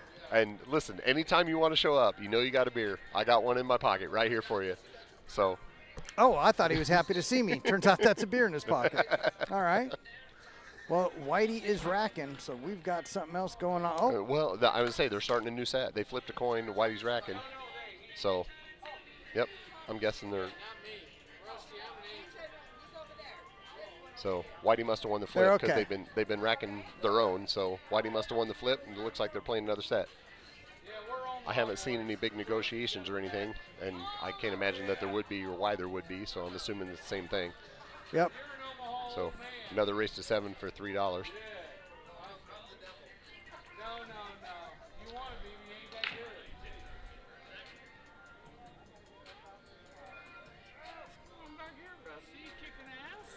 Absolutely. Dry break. That's brutal. You know, Kelly and I played Got the dry break. on the stream table. You guys didn't do it Wednesday. In Scott Stubbles. What the fuck? You weren't here until 3 in the morning? No, I was not here till 3 in the morning for the Scotch Doubles finals. Kelly and I kicked ass. God, nice. Yeah. Yeah, It was awesome getting a plaque with my daughter. That's cool. We won Looks like George can cut the one in. It was awesome. Yeah. The hard part is the cue ball's moving. Yeah, I saw you played Christine and her partner early. Yeah, we played Becky and Jeremy Albright too. Oh, that's tough. That's a tough group. Fairly skinny angle, so it looks like the cue ball's going to be moving up away. He's looking at where the cue ball's going to hit the 9.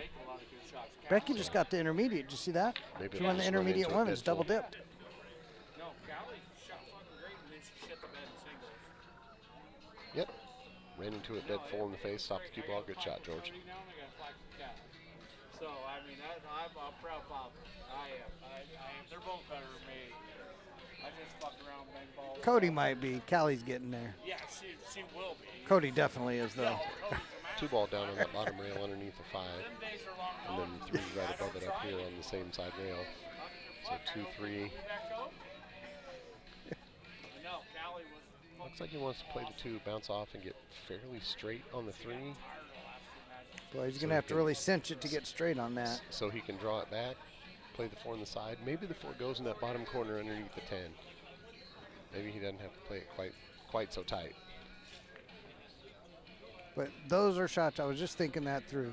Those shots right there are a next level shot where you can put that juice on it and know that the juice is going to almost just release before you reach the object ball. Right, yeah. Oh. Yep. The technique it takes to master that shot, to know how much of the English is still going to take hold by the time it's traveled across the table. Tough to see the exact angle he's got here. It looks like play it in the bottom corner. I can't imagine him cutting in the side. I imagine he's playing in the bottom corner and then deciding, depending on the angle, if he's going to bounce off the rail and come out, play the 5 in the same corner, or if he's following it up, playing it in the opposite corner. Hard to tell. Can't see the angle Looks from like back here, but yep, bounce it off, play in the same corner. 5, 6, 7. I was gonna say, so the tough part here is the 8-10. 8 to the 9. Just in making the 8 in general. Yeah, the 8's got more space. If you look at the screen here, oh yeah, it does. There's more space on the 8 than it looks from the stage. So he's got to get. Still got to make a good shot on it, but the 8 to the 9 will be right. Yeah, the winning shot here. He's got to get over to that side rail and play the 8 in that same pocket the 5 just went into, because it doesn't go by the 10 unless he's going to try and play an 8-10 combo or something. But and dropping short side on that 8 to get to the 9 is tough. Yep. The other option would be to drop short side and take the 8 in the side away from us, but boy, that is a tiny window. That is a tiny window. You're right about that. Not a window George is going to go for. Is he looking at? He's not looking at the combo, is he? Well, he's trying to see if that is going to be easier than actually dropping on the 8. It's hard to see from up here. It looks really straight. It looks like you have to cut that 8 a lot to beat that 10. But you do. It's hard to tell. Will Thompson, I called High V. They're not delivering anymore. Sorry about your beer, man. All right, we're about to see what his plan is. Well, yeah. And I don't think this was it. He's got an angle to go towards the rack area. Right. And play the 8 in the side. But is that going to get you to the 9? I mean, it can, but that's good. That takes a tough shot. Take the 8 in the side and come up for the 9. Got to get the right angle. That's not what he's doing. Yeah, I don't think he's happy with that angle. Well, I think he wanted to be a little straighter on that 8. I don't think he wanted to have to, or on the 7. I think you.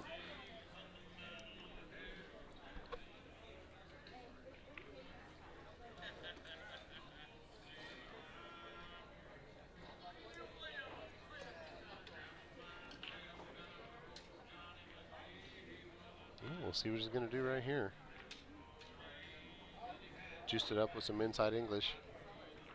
Ooh, he was patting the table. He wanted it to stop before that. He wanted to play I think he wanted to bank it in the bottom corner. So bank it off the side rail and go underneath the 10 into that opposite corner over there. Which, I mean, he can still do. It's just way tougher, of course, because your angle's funky. Since no early 10s count, well, what's he doing here? Oh, is he trying to put the 8 on the other side? He's trying to bring the cue ball 2 rails. I think he's playing safe, yeah. And bury it under the 9. Yeah, he's bumping the 8 underneath the 10 and playing the cue ball 2 rail underneath that 9 ball. Wow, that would be a great shot. Wouldn't it be? Wouldn't it? Oh, God. Man. That was...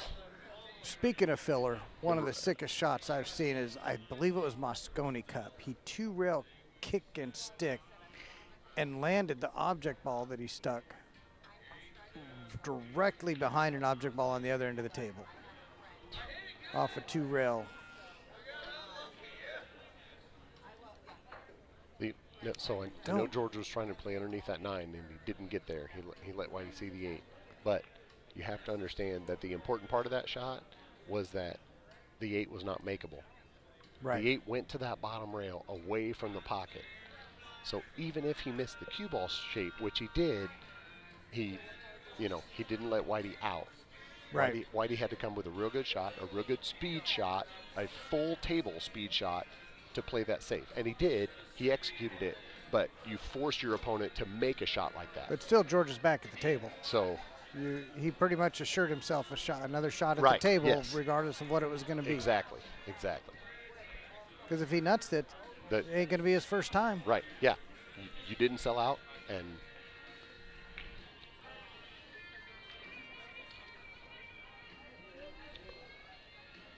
so looks like he's trying to jump bank the 8 right here. Oh, that's not going to work out. I bet he's going to sweep him. He might sweep him. Maybe not. Well, okay. I mean, the 9 is dead center on an end rail. Anytime you got something on an end rail, yeah, it can get a little funny sometimes. Curious, George puts his jump cue away each time completely. I've noticed that.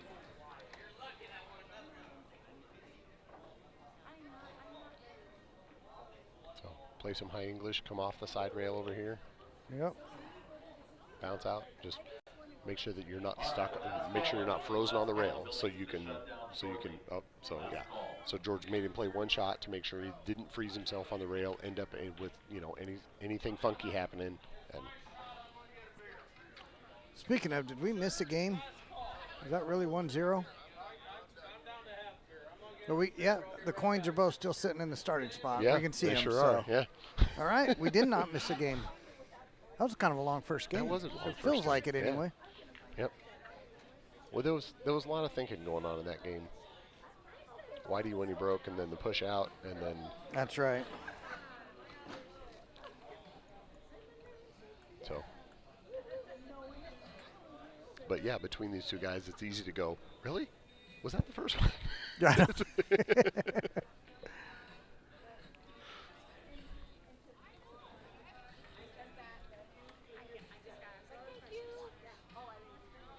I definitely do notice pace of play more watching, doing some streaming at these events. There's certain players that, that pace of play is going to just slow down to first gear. Yes, you're right about that.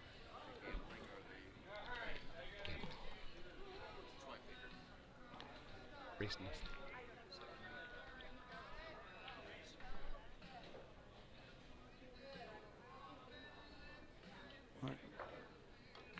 Whitey dry broke, which is never good against somebody like George. And George is going to be made a jumping. I would say good bank on the one and came out with no reward whatsoever. So he's going to get his jump cue back out. That he just put away. Right. See if he can poke that 2 in the side. Now the hard part about this is based on heavy favorite to make it. Heavy favorite to make it. The bad part about it is he's got to cheat it, and I think he's got to end up on the wrong side of this and not have a shot on the 3 also. Yeah. Yeah. Oh, he tried cheating it the other way. A little, yeah, to make sure that he had a shot on the 3. Yeah. See, I thought he might try to cheat it along with the natural angle and go up off the top rail and back down, but he didn't that sell out. He left cue ball drifted down. He got the hit. Super. He left Whitey long, and I don't know what. From here, it's hard to see what angle he has on that 2 ball, or how much of the 2 ball he can see. Yeah, if I had to guess, he can see and hit the 2 ball fairly well. I don't know that he can back cut it. I don't know that the back cut brings you anything good either. He just called the bank. Okay. Right back down there where the cue ball is. So this might be one of those shots where he's kind of going for it, but if he doesn't make it, he's making sure that the cue ball's behind some traffic. Right. Well, with the bank, it is going to be heading behind the 4, coming back up near the 6'10", 9 area. That's the part that makes me wonder about if he's actually going for it, because if he goes for it, the cue ball has to go down far enough to where you can see and access the 3 to the side of the corner, and if you do that, then you're not hiding behind anything with the 2 ball if you miss it. So this almost seems like a shot where you're going all out, 100% to make the ball, or you're just playing safe and not really trying to make the ball at all. Right. But this is one of those, if you're not trying to make it, because I do some 10-ball matches, and when I see people do this, it's kind of curious, because in 10-ball, you may as well call it. Because if it happens to drop. If it happens, it happens. Right. If it happens to drop, now you get to keep shooting. You don't call it. You only get to shoot if you're stuck. If you don't call it and it drops, it's not up to you. Oh. So that's how he got back to the 3. Right. Yep. I don't think he planned on the 2 being back down there with it. Well, I think he planned on, if you're missing it, there's so much traffic going on, so many balls down there. And he's like, okay, if I'm going to miss, the 2 ball's going to hit something, and I might leave him tough, I might leave him stuck, hooked, something, and then the 2 ball comes up, doesn't hit anything, and leaves George a good shot.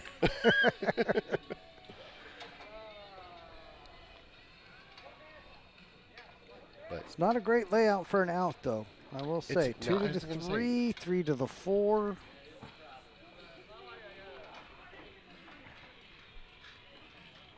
And to start things off, he's right on the rail. I was saying, to start it off, he's on the rail, which means the cue ball's got to try and push for. Oh no, he's gonna defy the odds, jack up and snap the cue ball back from the deuce. Oh, he tried to bank it. Because if he cut it, there was no way to hold the cue ball, so he tried to bank it and make sure the cue ball stuck. So he had a shot at 3, and it ended up shorting the bank just a little bit.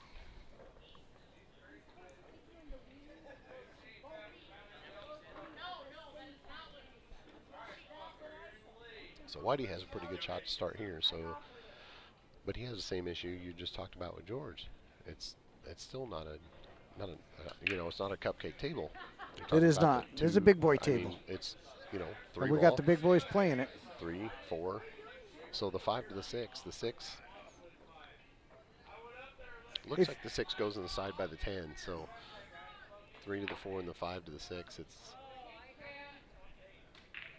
It's one of those cases where it's easy to say. You just go, you just stay in line. Well, if you catch the line each time, you're okay. It's all available. Yep. But it is also one of those tables where if you get out of line 2 shots later, you're going to find yourself in some trouble. Well, and here's one of those shots where you're talking about rail speed. He's got to cut that 4 in, come off one rail, probably the other side rail, and bounce out 6-7 inches for the 5 down in the lower right-hand corner. Right. And so you're talking about moving the cue ball. 7, 8 feet. Yeah, 7, 8 feet to try to play it within just a couple inches. And so your rail speed, your cue ball speed has to be real good right here, Clint. Overrun it. So, but I don't know that he overran it at all. I think he came out pretty good. He overran ball in hand shape, but by about an inch and a half. Right, he's still plenty good. You're right about that. He overran ball in hand shape, but he's still plenty good. You'll take that all day. Snap this back. With the little angle he has, that cue ball's traveling towards that side pocket, so you just don't. Yeah. Yep. Yep. Roll up and you got the 7.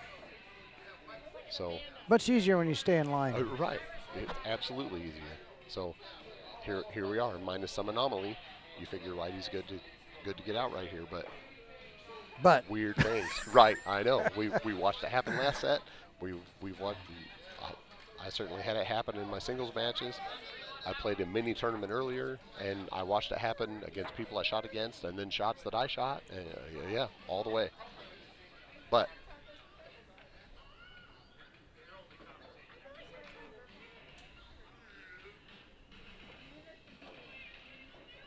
Yep, 9 inside, 10 on the opposite side. Just drift it forward a little bit.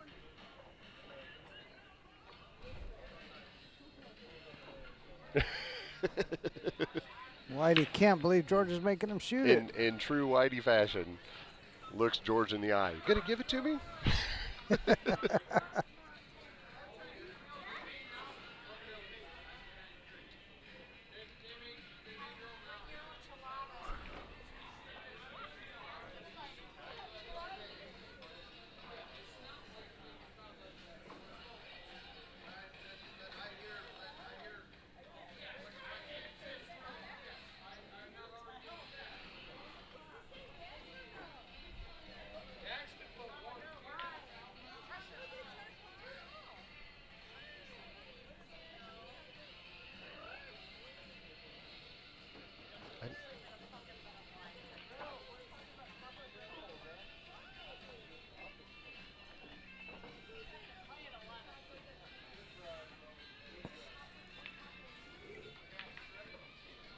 All right, Whitey up 2-0. I'm going to hit the restroom real quick.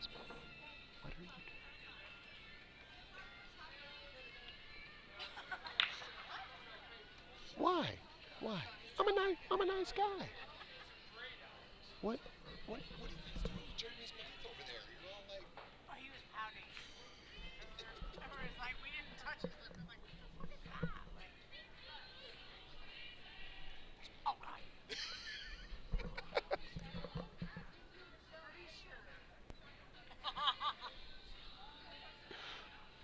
Apparently, you're not allowed to pout. Quit pouting.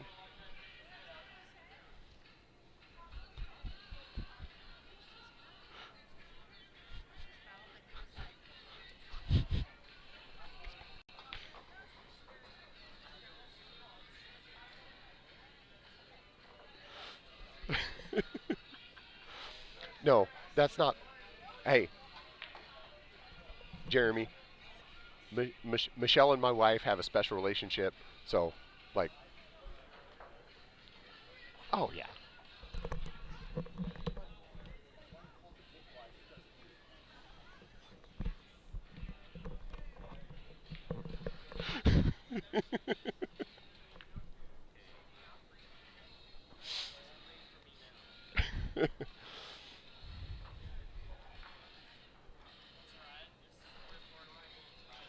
Okay, sorry about that. I got involved. I got involved in some. Absolutely, 100% every time. Digs into her purse, digs into the console of the car every time. That's what she calls it.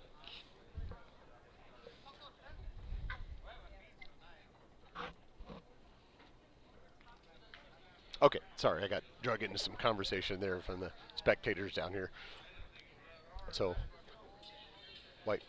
why do you play a good save? George is going to have to hop over this and try to cut it in the side. Oh, I guess he was playing it in the corner, but not the result he was looking for. So let's see, 3 goes underneath the 4. The 1 goes by the 6. You can't tell on the monitor, but 1, 3, and the 4 and the 5. So this is one of those scenarios where you look at it, and with a player of the caliber, you're like, okay, yeah, go ahead and chalk it up. But weird shit happens. I'm sorry, weird stuff happens. Weird stuff happens.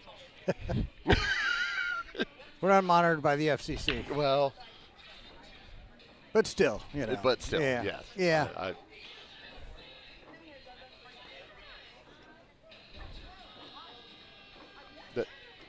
The worst part about a situation like this for George, and the same would be in reverse for Whitey, but the worst part about a situation like this is you give somebody a wide open table and they just got to stay in line, shoot a couple good shots, and it lets the person feel real good about getting in stroke.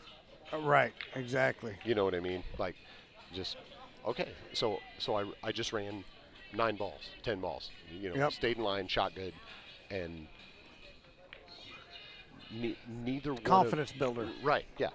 And neither one of these guys really wants to see the other guy really hit a good gear. Right. It just, because they're just both too dangerous. And I'm very biased, and in the grand scheme of things, Whitey's my teammate. Right. So, that'll do it. I mean, if you're talking about who I think should, whatever, okay. Whitey recently had a great showing down at Olathe. Yeah. What was that? Maybe within the last year. And he went down to 8 months ago. He went down to Derby. Oh, did he? January. Okay. Yep. Okay. Yeah. He went down to Derby in Yejanuary. Boy, that would be quite a sight. Yeah, I'd like to go. I haven't made it yet. A teammate of mine has gone the last 2 or 3 years, and he says it's phenomenal. It's. I think it is going the way though of. I don't know if this is a good analogy because I've never been to either. I'm going to make it anyway. Derby City used to be the guts of the pool world, the real players. Derby City is now grown into way more commercially. Really? A lot more of your regular league players trying to make it out there because the events just keep growing. 500 and something people in the bank pool. Sure. Right. Well, and so- I compare it to Sturgis. Sturgis used to be nothing but bikers. Now Sturgis is not only your bikers, but you got all your suburban Harley owners. Well- And the real bikers are kind of like, what happened to our event? But I'm not disagreeing with you.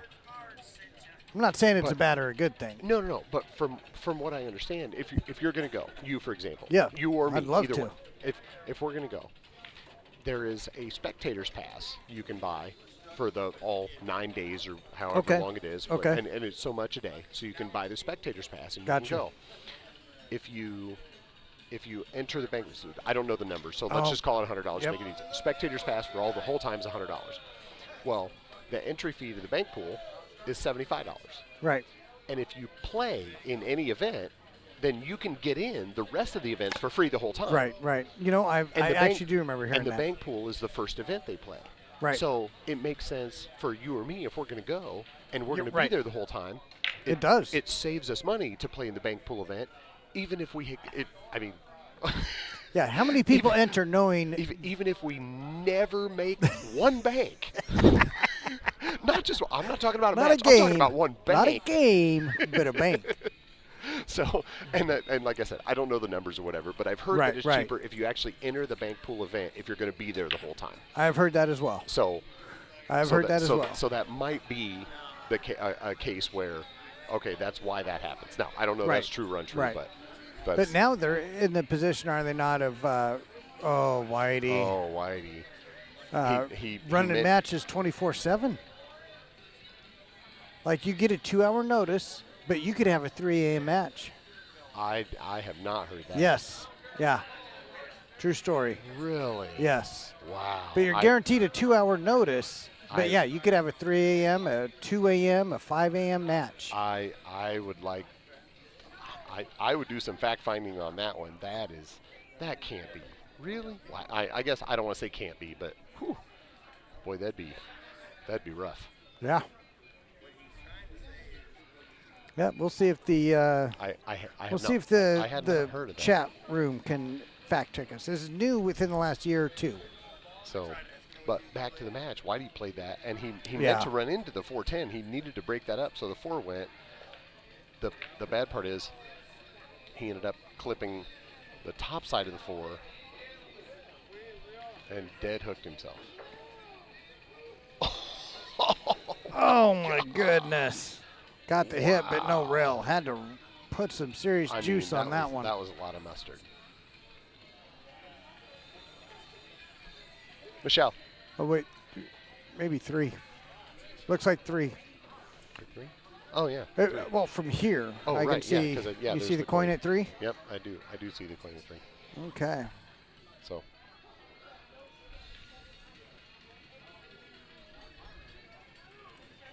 But so that last shot, that's one of those scenarios where you got to run into stuff to break stuff up, but the angle and where you hit the ball to break stuff up at matters everything, because you hit the top side, he ended up hooked on the 4 and had to kick. Yeah. If he hits straight into the 4 or on the bottom side, everything breaks up, and he's got the 3 right there in the pocket. So.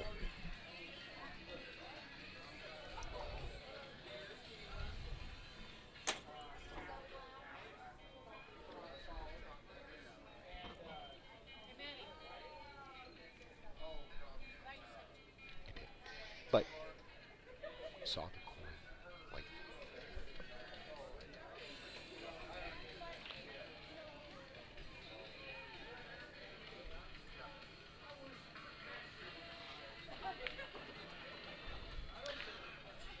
All right, found it best to keep the angle on the 5. Getting anything different would have taken a heck of a shot, and he's got this now, just going back and forth. I didn't say, yeah. So Very he's got big- to, very easy. He's got to thin the 5 in and just make sure that he gets back over to that side rail, which. Yep, he's been playing on these tables all day. He's got this speed just down. Just a good cue ball speed, just like that. Good shot, George. Yep. Don't end up Ooh, frozen on the doesn't rail. Doesn't want to be frozen. Yeah. Doesn't want to be frozen. Nobody likes to be frozen going past that side pocket to another ball that's frozen. That's less than optimal. Subprime. Let's call it Subprime. That's a good word for it. It is definitely subprime. Subprime. Suboptimal. But excuse me. Good shot. He hit that Store real good. brand leave instead of name brand. That's a store brand Store leave. brand, yes, very It'll nice. do, but Store brand leave. it'll do, but you'd prefer something else.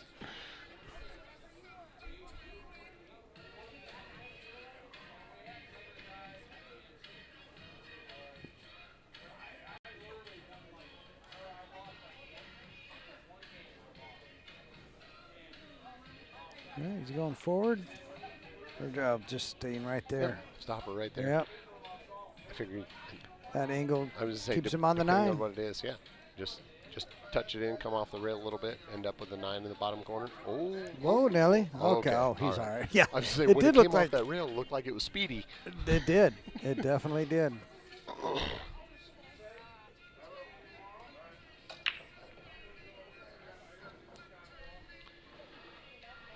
Oh, Whitey gave him that one. Okay.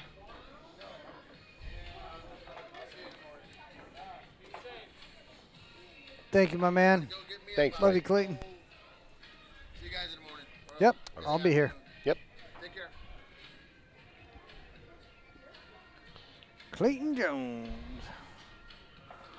Good people all day long. Long time ago, Whitey and I were playing sets, and I we're racing to 7, and I won, like, I don't know, the first 2 or 3, something like that. And then I went and played a safe, and I messed it up, left him a shot. So he got out. Okay, so I go rack, and then I never shot again. Oh, man. And not that that's not like, wow, really? He ran the next 6 on? Yes, he ran the next 6 on. Yeah, that happened. Okay. The funniest, the most thing, the thing that stuck with me about that is after the last, when he was on the hill and he made the last 9 ball, he was just going to go break again. He didn't even realize what he did. Right. Like he didn't have any idea. He was just breaking and running balls. Yep. He didn't have any fathom about the score. Yep. Like nothing. He was just ready Yep. to go break again. And so I flipped, I got the coin out of my pocket. He's like, what? I was like, what? Yeah. You ran out on me. He's like, and he looked at the beads and, oh, I put the 6 on you, did I? Like, he had no idea. Nothing. I'm like, no, wow. that checks out, because when you That's- are in that zone, you're not really thinking about anything else. Like he was like, okay, all right then. Like he just, it was crazy. Oh, I put the 6 on you. I put the 6 on you. I love that. Yes. Oh, like almost Yeah, like sorry about yeah, that. you did. Oh, did I do that? Did I do that? Uh-huh. Yeah. Yeah, you jackwad, you did. Oh, Drew. What are you Masters doing, 9 man? ball ended up. Scott got it in the second set. Scott got George in the second set. Yep, George pushed it to a second set, but then Scott got it. Yeah. Yeah, Scott ended up getting him. You bet.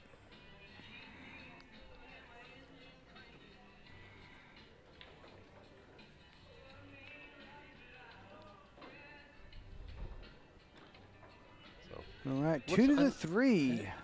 This will be interesting. was He's gonna say, got to be heading take that cue ball over towards the 5. I'm gonna say, it looks like kind of a clustered little table down there. You gotta stay in line, make some good shots. I can't Yeah. tell. I can't tell if he can shoot the 2. He's got to be going to and he the has other to come side. back across table, or if he's trying to play Yeah. that window between the 9-10. Yep, he came across. You're right. Good shot. Yep, you were right. That's the way safer shot, of course. All right, you get good on the you've got- 4. The 5 you- is you- right there. You've got such a massive window on that side of the table versus trying to play it in between the 9-10. Yeah. Yep. So Now, if he and- hits the window, I think getting to the 4 is easier. Sure, yeah, but with the angle he had on the deuce, Yeah. like, And it lets you let your stroke out instead of trying to absolutely. finesse it. Well, and so does this one. You try to play it. Yep. Oh, nice. Very nice. Real good shot. So Yep. Is he going to shoot the 6 up table? Let's see. What's he looking at? Yeah, based on where he's looking, I can't imagine him trying to come around, 2 or 3 rails to shoot the 6 in the same corner. So yeah, my guess is he's going to shoot the 6 in either one of the top corner pockets based on where he ends up.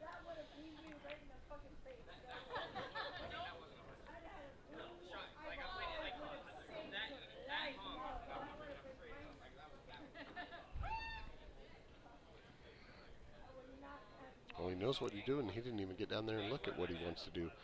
He's playing high English. Maybe he's playing. And he's got just a touch angle coming over. Ooh. Oh. I don't think that's what he was looking for. I don't think he's very happy about that. I think he wanted to be a good 7-8 inches off the side rail. Yeah. And way farther up table. Yeah. Like closer to the 6. So yeah, he did. Oh, you just saw him put his cue down. Like he's like, I'm supposed to be right here. Still in control of the table though, and he's still got what he needs to get out. That's what's important. When you miss your spot, but you still have something, it's important to sell yourself. You know. Yes.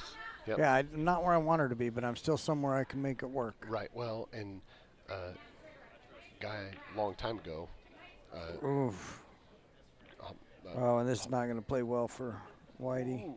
Actually, that didn't. I mean, he's not favored to win from here because George is shooting and he can play a decent safe. I don't think George can make the 6, but. Oh, you don't think George can make the 6? I don't think so. I don't think he came off that rail far Okay, enough. It could be. If you, I mean, looking at the screen's one thing. Right. Yeah, we'll see it here. I think he's banking the 6 off the bottom rail and playing the safe. You're definitely right. Called that one. Long time ago, a BCA Hall of Famer, Dick Caldwell, that I used to play with quite a lot on his teams and stuff like that. He was one of my mentors. Told me if you miss shape, you get out of line, whatever the case is, like Whitey did with that last shot. Like, pretend your opponent just missed and left you there. That's, you know what? I kid you not. Because that is my exact thought process. What if my opponent played safe or missed and left me this? What a great bank on that 6 ball. Oh, he made that? Yeah. Right, the window between the 9-10. Oh, beautiful. And he banked it in the bottom corner and came out real good. What a great shot that was. But yeah, makes 100% sense. Pretend he was trying to play safe and left you there. You'd be happy with it. How do you feel about that now? Exactly. Exactly. So, yeah, one of those. Easier said than done. Right, but of course, yeah, but one of those mental games. Absolutely. Like we said, this game is so mental. I used to not believe that when I'd hear golf or another sport, pool is 90% mental. I always thought it was just hogwash, but it actually is. Once you get to a certain level, sure, you've got the tools. I mean, I can play well enough to get out a lot of the time. I don't, but it's there because of the mental aspect, you know. Yep. If I was 100% mentally focused on each shot, I'd certainly have a lot better result. But great shot there from Whitey. Yeah, real good shot there from Whitey. Good speed. Real good speed. Play that with some inside English, so it hits that first rail, it spins around, goes down table 3 rails. Yeah. That was. Yep. As you learn pool, you kind of learn different shots. They come up regularly. That's one of them. That's one of them. Yep. Yep.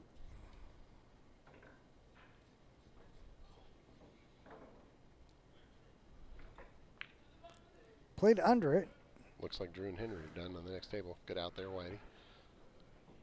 And you notice Whitey played under that instead of trying to work it all the way up. Right, yeah.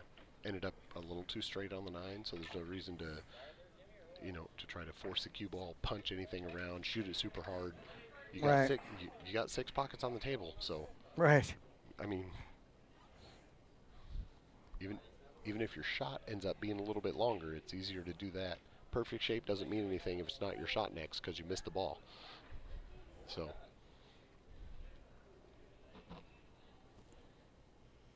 Well, they must have shut down the jukebox because there's songs in the queue. Really? Interesting. Why would they do that? Why would? Oh. Well, they're trying to push us towards the door. They might I be. mean, They might be. They really that's the might truth. Be. Yeah, they really might be. And you know, I understand the players' point of view on wanting to stay, but I also understand that there's people here. This is their job. They're working. They want to go home to their families as well. And watching a couple characters play pool till 3:30 or 4 a.m. while they're missing out on going home probably is not their ideal night. Right. Yeah, I get that part.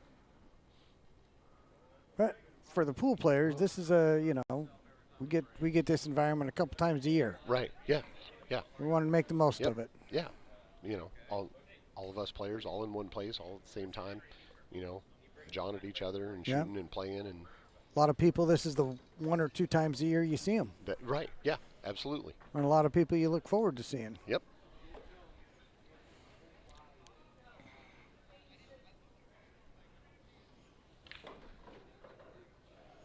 Whoa, Nelly. Oh, he's all right. Yeah. Come back Yep, to center good shot table. there. Yep. Somewhere center table. Shoot the 4 in the bottom right corner right there. I had to look at the screen to I make know. sure I I know what said you're the talking right about. pocket. Yep. Yep. Good shot, George. 4 and 5 in the same I was pocket, gonna say, maybe? So, yeah. Yep. So here we are, this situation. Oh, where good angle to get up to the 6. You don't figure somebody this caliber is going to get out of line or going to get goofy, but Yeah, once things open up and they get in line, you're kind of counting on them getting there. yeah. Yep. Tell you, and from a player aspect, there is nothing like sitting in the chair just watching when you know that what the end result's going to be. Yeah. But you still got to watch the last 4, 5, 6 shots. I have You're another just one. sitting there. You're like, just do it. I Just have finish me. I have another one for that too. Oh.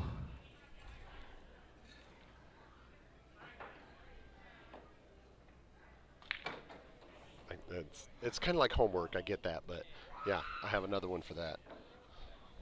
Yeah.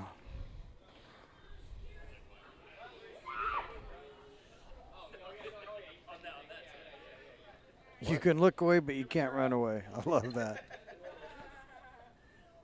I don't know what just happened there. George ran out, and now they're taking their cues apart.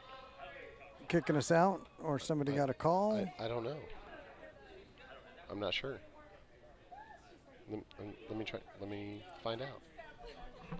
Yeah, that's facts right there. And so if you scroll out, Ralph Yeah, Souquet is sitting Ralph in the chair. Souquet, yeah. Hey, Michelle. All right, well, it looks like we're closing up for the night.